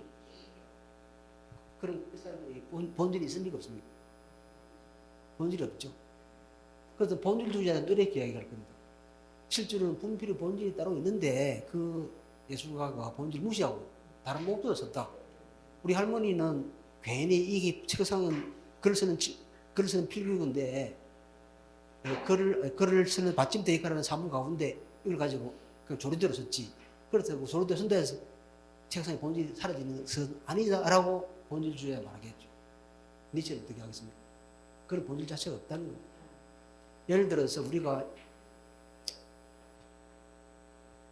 책상 도서관에 가면 큰 6인용 책상이 있죠. 그 6인용 책상을 도서관에 쓰지 않고 집에 쓰려고 가져가면 어떻게 합니까? 조그만 내 방에 들어가려면 자르든지 다시 분해하고 넣어놓으면 거기 안에 글상도 들어가기 힘들 정도로 그래 되겠죠. 그러면 그 도서관용 6인용 책상은 책상이라는 그 용도가 우선입니까? 도서관용이라는 용도가 우선입니까? 도서관용이라는 용도가 우선이죠. 그러니 정해진 본질이 있다 없다? 이게 니체의 주의자의 생각. 그럼에도 불구하고 본질이 있다. 우리는 통상적으로 우리는 다 본질주의자 됩니다. 그죠? 왜냐하면 그런 본질을 전제해야 학문들이 발전하고 문명들은 그런 본질주의적 사고로부터 문명이 전개되어 왔기 때문에 우리가 평소에 본질주의적 사고를 하는 것은 관계는 없지만 그러나 그런 실제로 니체의 생각은 니체주의자들은 그런 본질을 부정한다는 것이죠. 자, 그런데 그렇게 반본질주의자의 입장에 따르자면 이 책상은 어떻습니까? 이 책상이 책상인 것은 무엇을 가지고 있기 때문에 책을 놓고 글을 쓰고 글을 읽게 하는 받침대 역할을 한다는 이 모양이 다 달라도 변하지 않는 그 동일성으로부터 이 책상은 출발하는 거죠. 이게 동일성의 사고입니다. 서양 철학의 오랜 이성주의 본질주의가 기초하고 있는 동일성 사고, 이 동일성 사고를 들레즈가 비판을 하고 또 데리다가 비판을 하는 것이죠. 그런데 애초부터 니체 말처럼 똑같은 나뭇잎이 하나도 없다. 동일성이라는 그런 관념들, 나뭇잎의 원형이라는 관념들은 원래 있었던 게 아니고 우리 머릿속에서 만들어낸 머릿속의 관념에 불과하다면 동일성이 먼저 있었으니까 계율적 사물들이 다른 사물들과 가지고 있는 그 차이가 먼저 존재한 겁니다. 차이 먼저. 그러면 오히려 차이가 더 우선적입니까? 동일성이 더 우선적입니다. 차이 우선적. 이게 니체의 생각이고 니체의 생각을 그대로 이어받은 아저씨가 데리다입니다. 그러니 이것이 뭔지를 이것이 정말 뭔지를 설명하려면 동일성 사고에서는 무엇을 먼저 찾아내야 돼? 본질을 먼저 찾아내야 돼. 그래서 본질 쪽에부터 동일성 먼저 전제하고 그 다음에 차이를 가지고 이것들을 분류를 하겠죠. 그런데 그런 동일성이 애초부터 없었더라면 차이가 먼저 있었더라면 어떻게 설명이 됩니까? 자, 그럼 이것은 분필이고 이것은 분필이고 이것은 분필이고 자, 이것은 볼펜이네. 이 둘의 차이로부터 이것들을 설명해야 되죠. 이걸 설명하기 위해서는 이것이 그것 자체로 가지고 있는 동일성으로부터 이거 설명이 안 돼. 이것이 가지고 있는 그것과 차이 나는 다른 것들과 비교를 해봐요. 이것은 그래서 분필이고 이것은 볼펜이고 이것은 또 만년필이고 그리고 이 분필, 만년필, 볼펜과 이거는 또 책상이고 이렇게 차이가 나는 것들과 어떤 것을 비교를 해보아야 그것의 의미를 알 수가 있어요. 이것을 정확한 의미는 그런 것입니다. 이것과 차이가 나는 것을 비교를 해봐야 이것의 의미를 안다면 이것의 의미를 알기 위해서는 우리는 이것과 차이가 나는 다른 것들과 해서 비교해 보아야 되죠. 비교를 해봐야 할 대상은 하나입니까? 여러 개입니까? 여러 개입니까? 무한대입니까? 그렇다면 이것의 의미를 차이를 통해서 확정한다는 것은 끊임없이 지연되죠. 그것이 차이입니다. 차이를 통해서 그 의미를 계속 의미가 되지 못한, 의미가 전달되지 못한. 그래서 우리는 차이와 지연이라는 말을 통해서 비롯해서 차이라고 한다는 것이죠. 그 다음에 그래서 용어의 금방 똑같은 말입니다. 용어의 정의는 다른 기표의 집합으로 구성되어 있으므로 특정 기표의 의미를 알기 위해서는 그것을 다른 기표와 비교해 보아야 되고 그 기표와 비교해 보아야 할 다른 기표는 다수를 넘어서 무한히 확대되면 순환되죠. 그래서 특정 기표의 최후적 의미는 끊임없이 지연된다. 이것을 드러내는 데리다 용어가 차이입니다. 자, 그래서 불어로 말하면 디페랑스. 그 E를 A로 바꿔서 만드는 이 신조어라는 거죠. 그래서 그는 소수의 구조주의 언어학도 언어의 의미가 그 체계 내에서는 고정되어 있다는 것을 인정하므로 현존의 형이상의 테두리를 완전히 벗어나지는 못했다라고 또 비판을 합니다. 자, 하이데거의 현존의 형이상은 또 이거 하면 시간 아주 많이 갈 것 같아요. 일단 넘어갔다가 시간이 나면 다시 들어오겠습니다. 일단 넘어가겠습니다. 자, 그래서 데리다 해체주의는 차이언 또는 지연 개념에 의해서 고정된 실체에 확실히 규정된 것을 추구하는 현존의 형상은 부정되어야 한다는 것이죠. 이것도 일단 넘어가겠습니다. 하이데 현존의 형상의 비판은 일단 넘어가고 시간이 나면 다시 돌아와서 설명하겠습니다.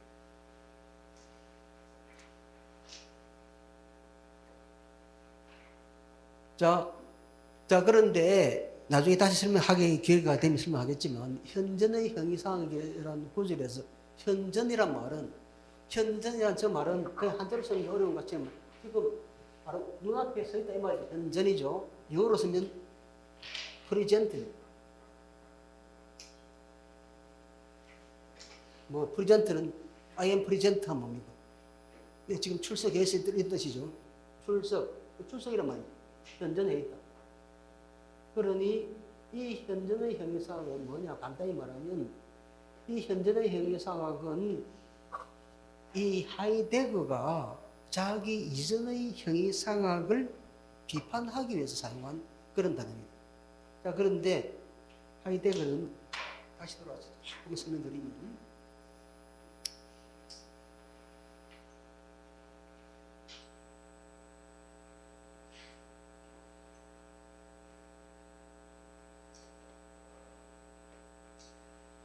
자,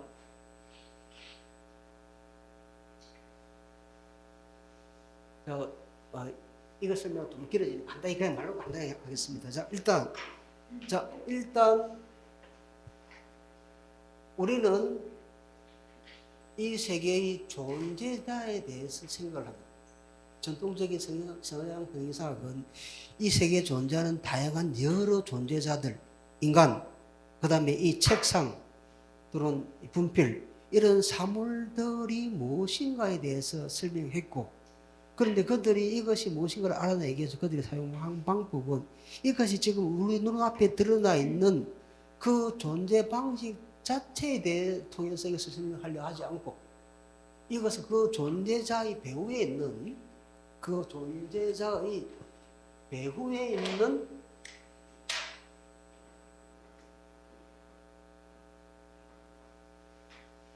하이데거 용어로 써서 조금 어렵습니다. 자이엔데입니다.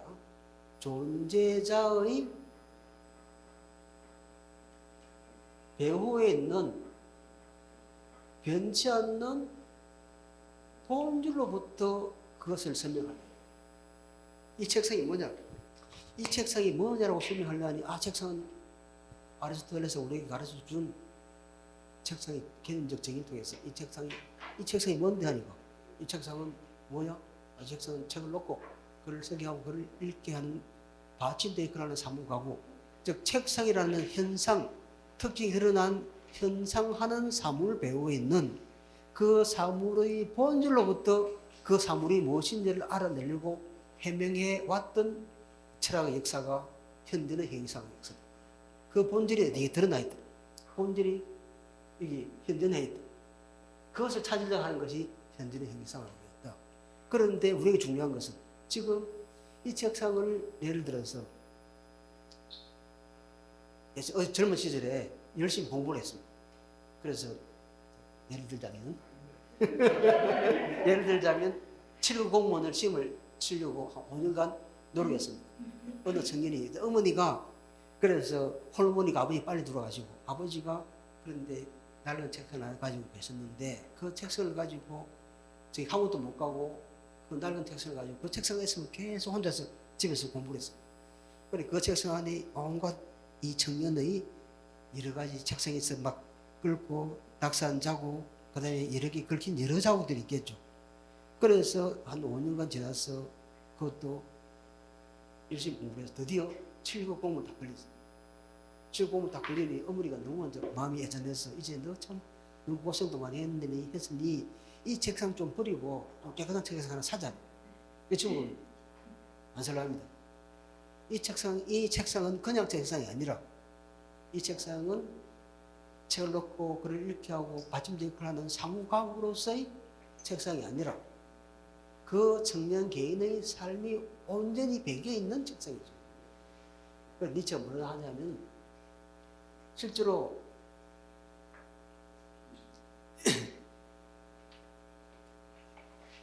개념화 자신의 역사를 가지지 않은 것만이 개념화될 수 있다. 우리가 어떤 대상을 개념으로 정의내리는 순간에 개념화되지 않은 모든 개별적인 것들은 다 배제되는 것이죠. 그러니 이 책상을 존재자에 배우에 있는 그 본질을 드러내려고 하는 이 형이상학적 사고는 그 사물의 변치 않는 동일한 본질, 영원한 본질을 해명할 수 있을지는 몰라도 이것이 현실상에서 어떤 의미를 가지고 나의 삶과 어떤 인과성을 가지고 그리고 그걸 통해서 내가 살아가는 이 삶의 모습, 실존적 삶의 상태를 설명할 수 있습니까? 없습니까? 없는 거죠. 그러니 이 하이데거는 그래서 이 본질 대신에 우리가 필요한 것은 뭐다? 실존적 삶이다.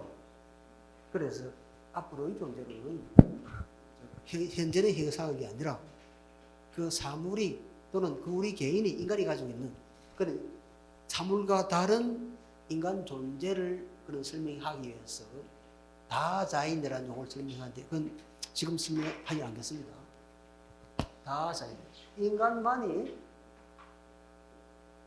이 다음 독일 말로 하면 내 왔어 이 말은 이빈다입니다. 내 여기 왔어 I am here.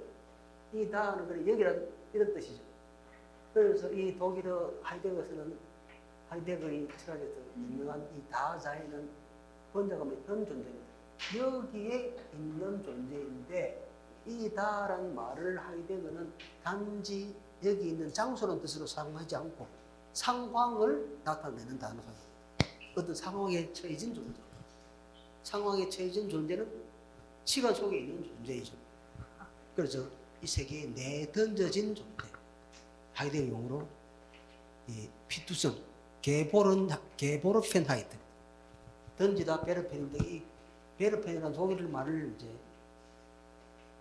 베르펜 독일어로 던지다입니다. 그런데 게보르펜은 과거분사로 게보르 던져진 이 게보르펜을 명사화시켜서 게보르펜 하이트로 바꾸었습니다. 그래서 인간은 이 세계 내에 내던져진 존재다. 피투성입니다. 또 기투된 존재, 이미 던져진 존재. 이미 던져진 존재에게는 실제로 이 세계 사물 자체의 본질이 중요한 것이 아니라 그가 살아가고 있는 삶의 그런 상황들, 그가 부여하는 삶의 실존적 의미, 이것이 그에게 더 중요한 것이죠. 그 존재로는, 과거의 존재로는 개별적 사물 배우의 뭘 찾아내려 했다? 본질을 찾아내려 했다면 현재의 그가 만들어내는 존재로는 뭘 찾아야 하는데? 삶의 실존적 의미를 찾는 그런 존재론이어야 한다. 이게 하이데거 생각이었습니다. 그래 이런 하이데거가 또 그런데 그 하이데거마저도 나중에 내리다가 하이데거가 요거는 전에 설명했을 텐데 이거 다시 넘어가 보겠습니다. 쭉 넘어가서 이건 다시 이 부분 하고 다시 돌아오겠습니다.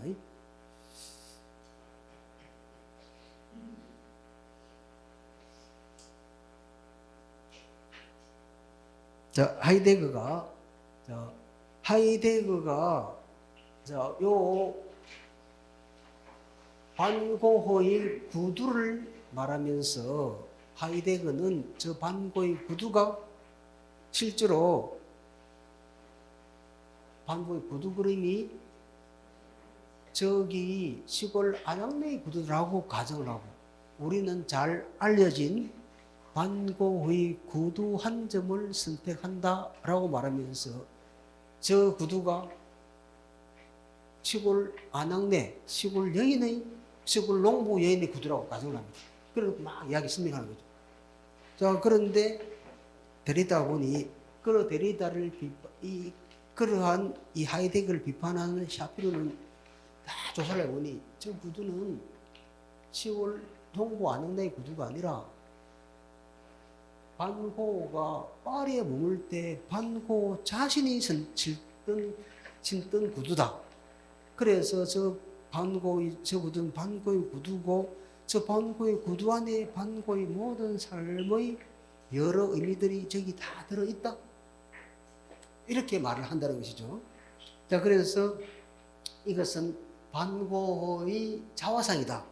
이렇게 샤피로가 이야기를 합니다. 샤피로. 이 샤피로가 그렇게 이야기하면서 저 구두를 하이데거는 저 구두가 누구 구두라고요?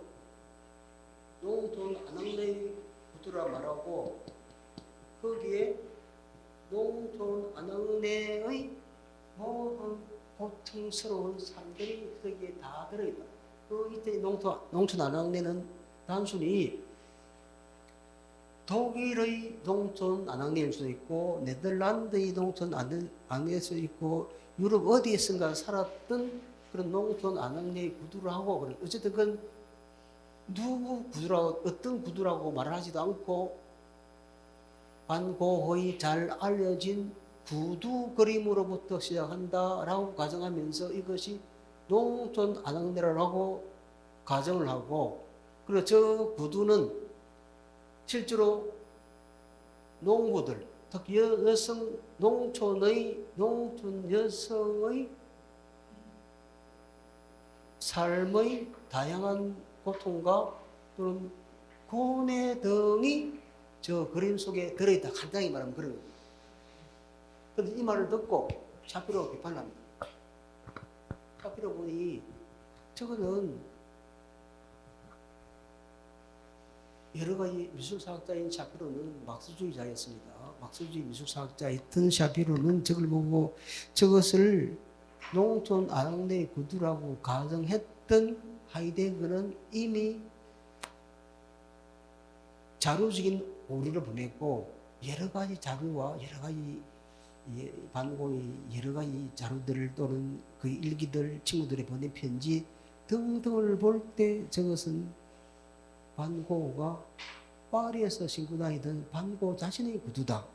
그러니 이것은 이 구두는 샤피로 이야기는 이 구두는 반고 자신의 반고 자신의 자화상이고 따라서 여기에는 개인의 인상적인 것, 개인의 삶에서 인상적인 것이 드러나 있다. 그리고 그래서 하이데거가 특정한 그림이란 것은 단순히 눈에 보이는 대상을 재현하는 것이 아니라 그들이 만들어내는 예술가 스스로 만들어내는 세계를 건립하는 것 이런 어려운 말이 나중에 시간 되면 더 뒤에서는 할 텐데 그것도 다 빼버리고 간단히 줄이면 이러한 재현의 미학이 아니라 하이데거는 이제 그림이라는 것은 예술가가 눈에 보이는 대상을 눈에 보이는 대로 모방 못하는 것이 아니라 자기가 새롭게 해석하고 만들어낸 그 새로운 세계를 자기 스스로 가공하고 만들어내서 창조해서 우리에게 처음으로 제시해 주는 것이다. 그러니 샤피로가 여전히 저 구두 그림을 반고의 구두라고 생각하고 반고의 구두가 저기에 재현된 것이라고 본다면은 하이데거는 저 구두는 농촌 안양내의 것이고 그리고 농촌 안양내인데 여기에서는 반고의 구두 그림이라고 명확히 딱 지시를 했지만 하이데거는 저 그림이 특정 누구의 그림이 아니라 그 당시에 누구라도 신어도 관계가 없다. 그러나 어쨌든 저것은 농촌 여인의 구두였을 것이다라고 가정하고 저기에는 농촌 여인의 삶의 모습이 반영되어 있다라고 말하는 거죠. 그래서 데리다는 여기에서 개입해서 오히려 저 구두를 특정 누구의 구두라고 역으로 지시하지 않는 점에서 하이데거 교수가 샤피로보다 낫다. 이 말은 왜냐하면 지시 참조 관계에 얽매이지 않았기 때문에. 그럼에도 불구하고 여전히 하이데거도 현존의 형상에서 벗어나지 못한다. 왜? 샤피로는 저 그림이 어떤 진리를 반영하고 있다? 반고 삶의 진리가 반영되어 있다. 그렇지만 하이데거는 농촌 여성 일반의 삶의 진리가 반영되어 있다.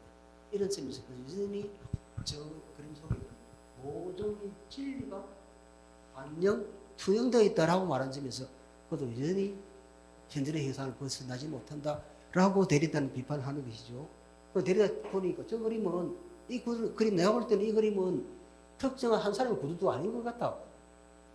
오른쪽 왼쪽이 완전히 이루어진 짝도 아닌 것 같고 저걸 누구 그림이라고 환원시킬 이유가 무엇이 있느냐.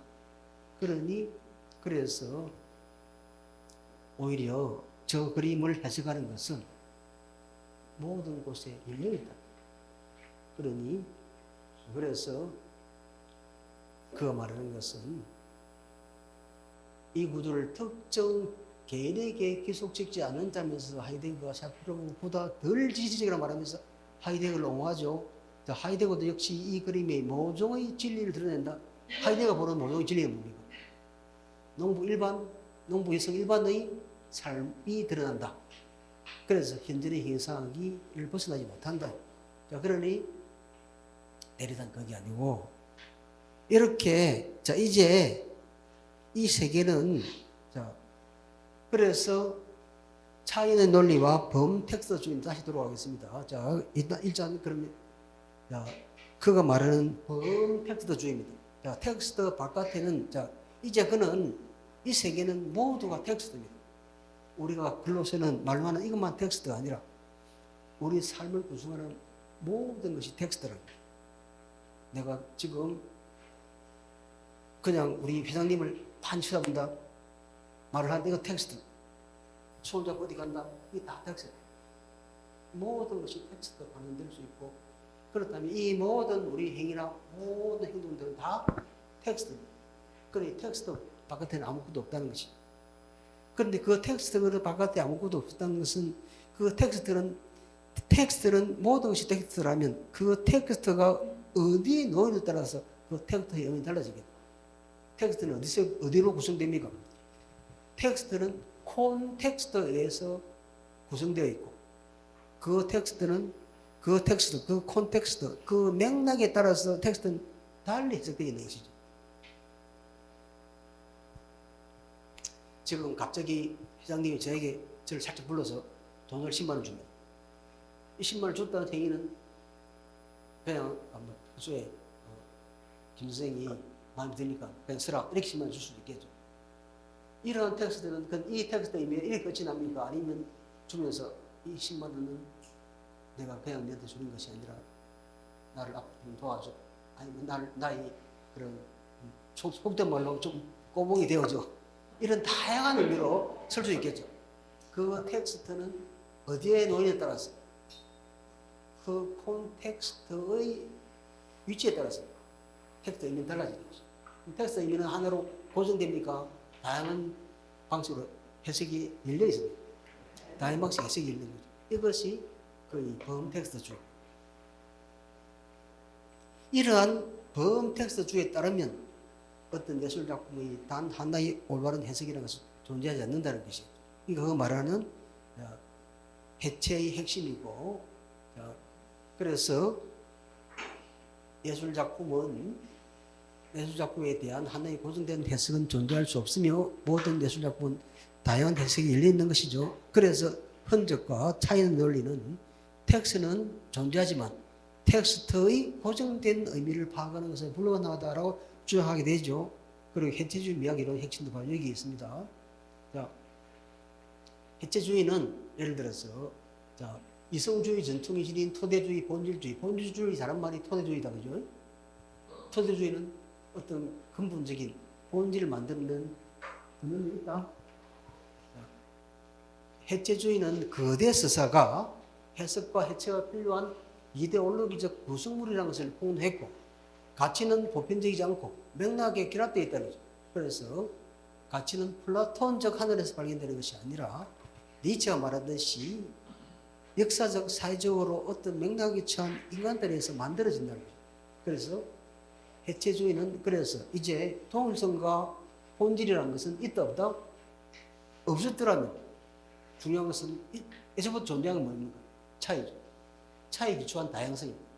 자, 그러니 이를 통해서 이성에 의해 눌려왔던 이성의 타자들이 주목받고 다시 서구가 아닌 세계의 각적 여성 성적 소수자들이 다시 주목되고 더 나아가 이들에 기초한 다양한 신사의 운동에서 새로운 해방의 가능성이 있다고 주장되었던 것이죠. 자, 이것이 해체주의의 미덕이고 그것이 자유의 확대 및 인간 해방에 기여할 수 있는 부분이다. 1990년대 넘어오면서 2000년대 넘어오면서 우리나라에서 계속 어떤 말이 많이 써 있습니까? 다르다는 것은 틀린 것이 아니다. 차이와 다양성에 대한 이 정도들이 엄청나게 이야기합니다. 그게 무엇의 그러한 영향이었겠습니까? 포스트 구조주의, 포스트 모더니즘, 더 나아가서 데리다 해체주의적 영향 기초에서 차이와 다양성에 대한 존중들이 숱하게 이야기되었죠. 자, 그런데 그래서 데리다는 서양의 오랜 이성주의는 이성중심주의고 그 이성중심주의로 의해서 이성이 아닌 비성적인 것들, 감성적인 것들 또는 감각적인 것들 이것들이 억눌려왔고 그 이성중심주의는 백인중심주의였다.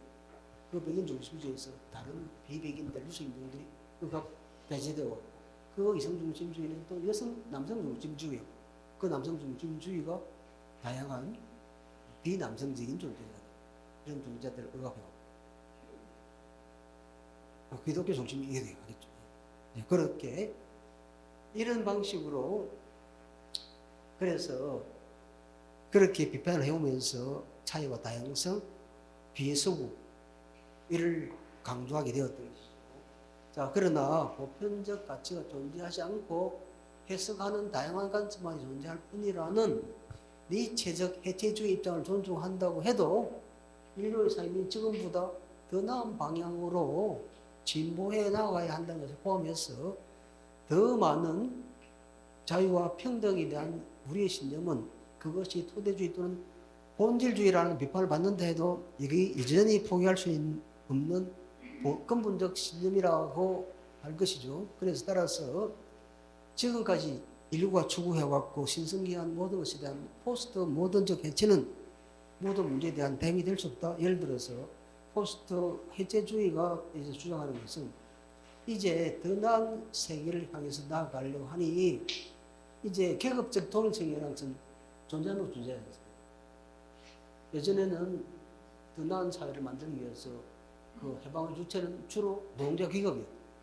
그 노동자 계급이 보니까 그 안에 동일한 본질로 뭉쳐줄 수 있는 그런 존재가 아니다. 그럼 이 그런 기업이 해방운동에서 중심이 될 수 있겠는가 물이 없다는 것이죠. 그러면 해방운동의 중요한 이런 주체들은 특정한 노동자 계급이 중심이 되어서 이끌어가는 그런 것이 아니라 스스로 다양한 관점을 가진 다양한 주체들이 모여서 그들의 우연적인 접합과 그리고 우연적인 그런 인대에 따라서 더 좋은 사회가 될 수도 있고 되지 않을 수도 있죠. 그런데 우리 미래 사회는 앞으로 더 진보적인 방향으로 간다? 아니면 그렇지 않을 수도 있다. 미래에 대한 불확정성으로 논리로 빠지는 거죠.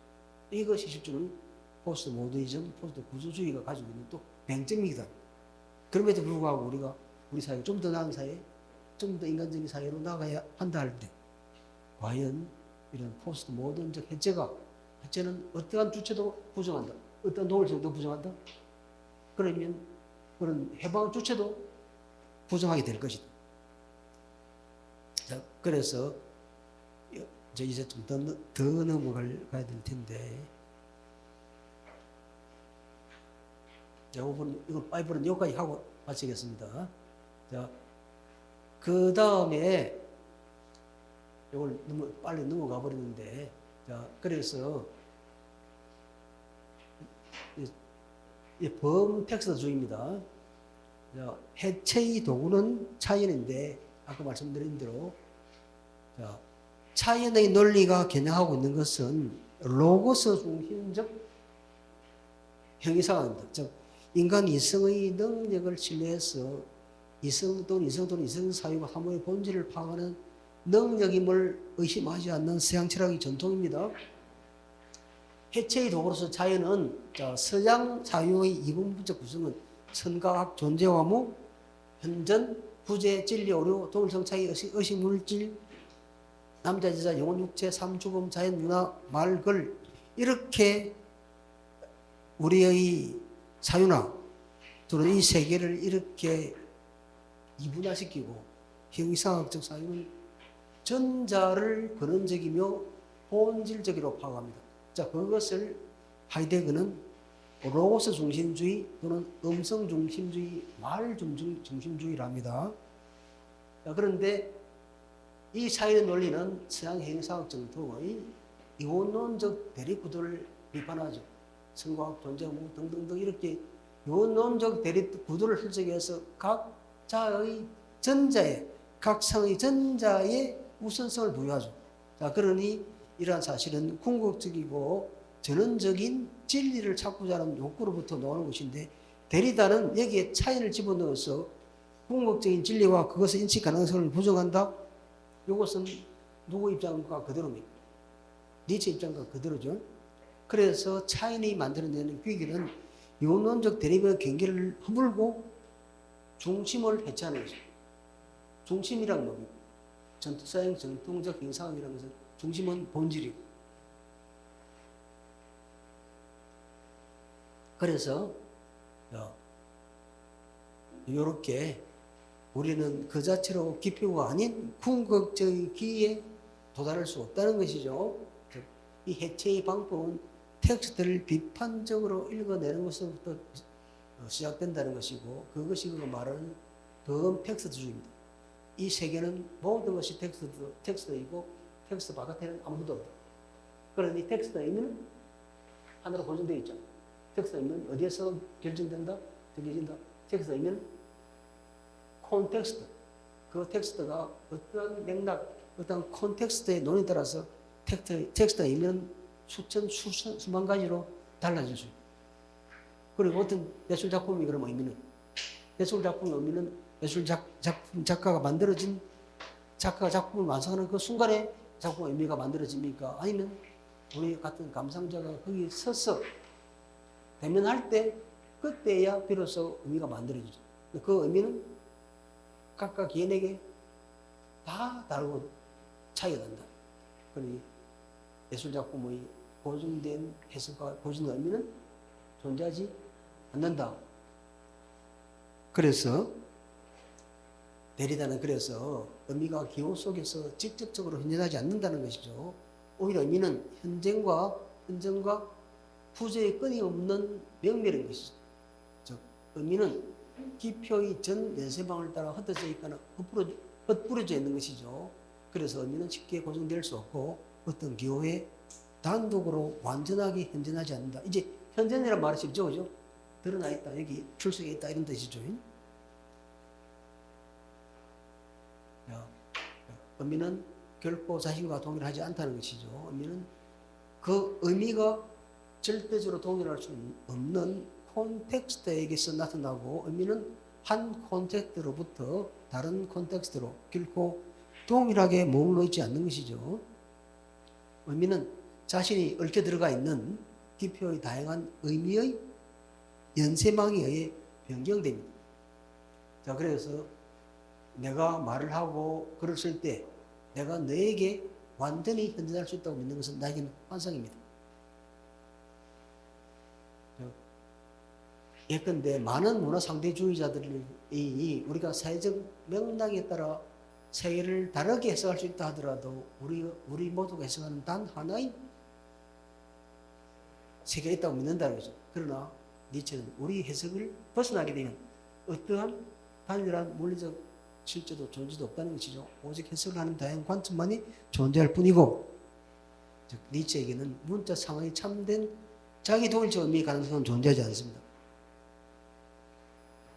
모네의 루앙성당, 모네 루앙성당을 100몇 점을 작성했는데 실제로 이 안개 낀 또는 햇빛이 짙게 내리는 풀 선라이트, 낮에 햇빛이 아주 짙게 내릴 때의 루앙 대성당이고 아침 빛이 날 때의 루앙 대성당이고 그다음에 저녁의 루앙 대성당이고 이 빛이 날 때의 대성당입니다.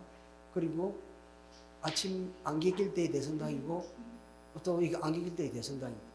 자, 그는 다 거의 같은 지점에서 루앙 대성당을 그렸는데, 그런데 그가 이렇게 그랬다 하더라도 본주주의자들이 저렇게 아무리 저기 모네가 루앙 대성당을 저렇게 그랬다 하더라도 그러나 그저 드러난 현상 배후에 변치 않는 석조 건물로서의 루앙 대성당은 존재할 것이다 라고 말하는 것이 누구의 관점입니까? 본질주의자들의 관점이겠죠.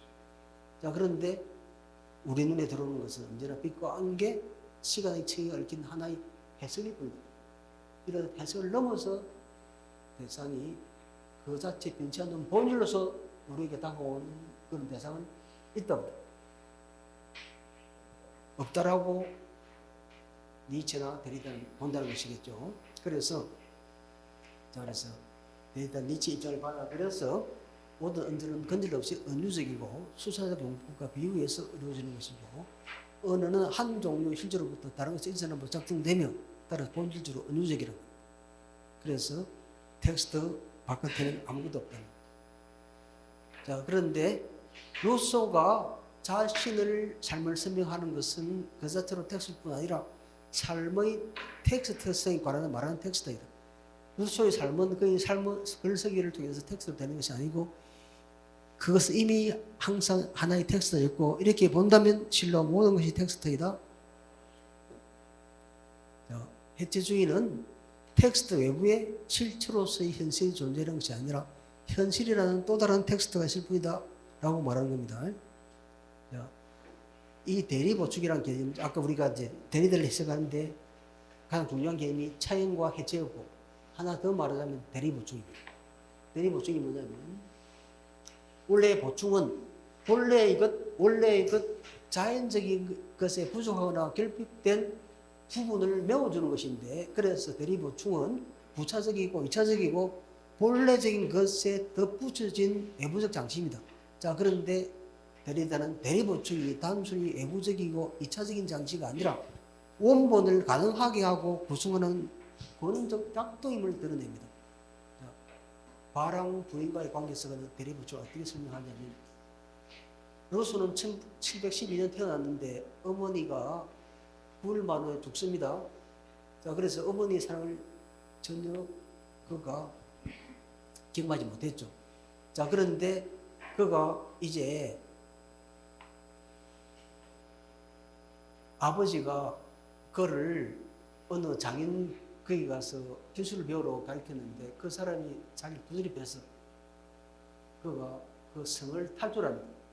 그 성을 탈출해서 이 바랑 부인의 보호하에서 새로운 삶을 살았는데, 그때 이 바랑 부인은 루소보다 14세가 나이가 많은 여인이었죠. 그래서 실제로 루소를 보호하고 교육을 하는 후견인이자 루소가 마마라 부를 정도로 어머니 같은 존재였는데, 시간 흐르면서 두 사람은 보호자와 비후견인 사이에서 연인관계로 발전합니다.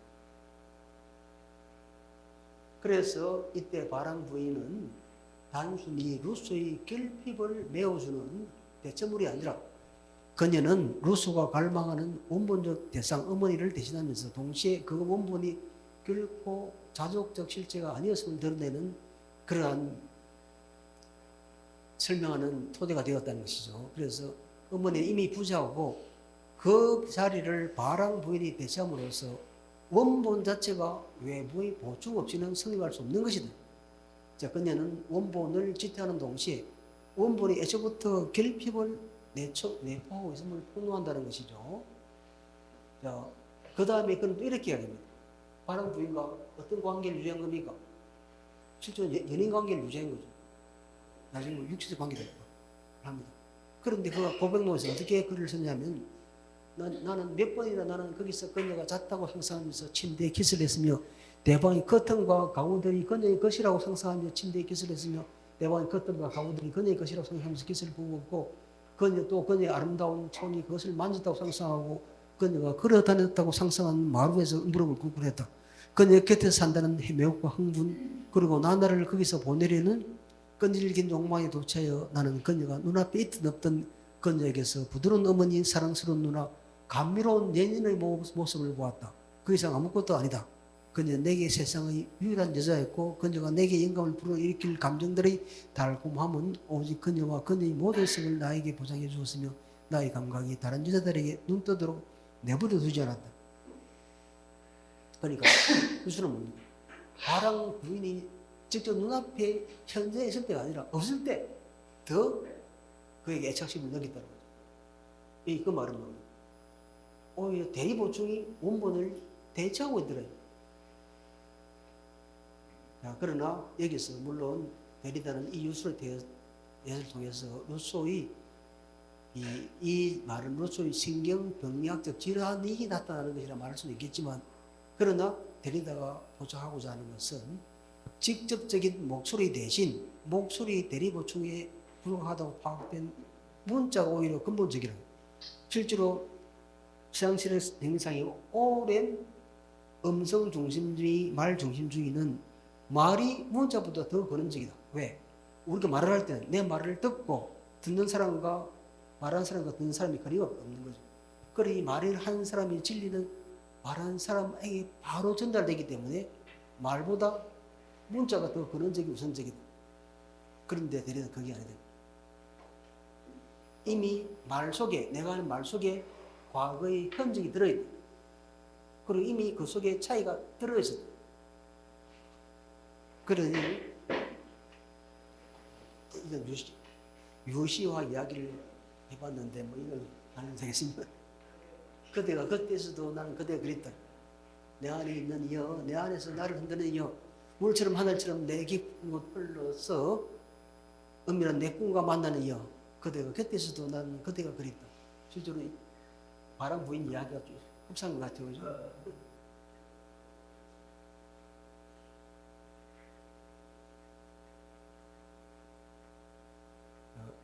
다시 조금만 더 돌아가겠습니다. 이렇게 해서 데리다의 대리 보충의 논리는 결국은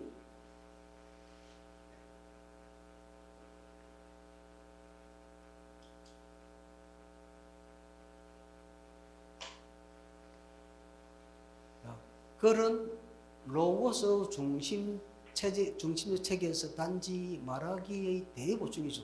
그래서 글을 쓰는 일은 그의 사고를 종이에 적고 그것을 자연스럽게 떼어놓으며 멀리 떨어진 곳에서 그리고 글쓴이가 죽은 후에도 누군가가 읽을 수 있는 것으로 변형시키죠.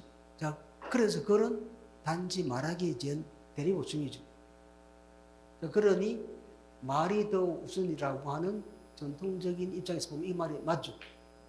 자, 그런데 그가 보기에 전통적 사고는 이와 같이 죽음, 거리 차이가 포함되는 것을 의미의 자기 현전이 타락하는 것, 근원 또는 자연으로부터 단절되는 것을 파악한다는 것이죠. 자, 글 쓰기에는 타락과 단절로 인해 말이 지닌 직접성이 차단되어 있다. 자, 그런데 데리다는 그 직접성을 문제 삼아서 말과 글의 관계를 뒤집습니다.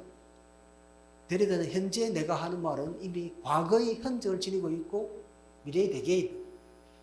내가 지금 하는 말은 실제로는 나의 말들은 과거에 다양한 그런 흔적들을 안에 담고 있어. 내가 지금 이 사람에게 이 말을 한다 해서 이 말이 내가 설정한 글보다 더 우선적이다 이렇게 말을 할 수 있다 없다는 것이죠. 실제 말과 글의 그런 연적 대립에서도 글의 우선성 이게 보장되지 않는다는 거죠.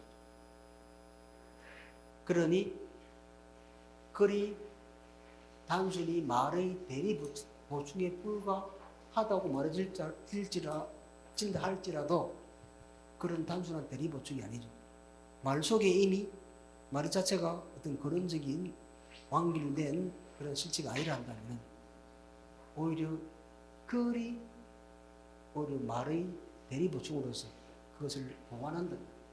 그리 말과 글의 근원적 우선적 관계가 성립한다? 그렇지 않다. 그렇지 않겠죠.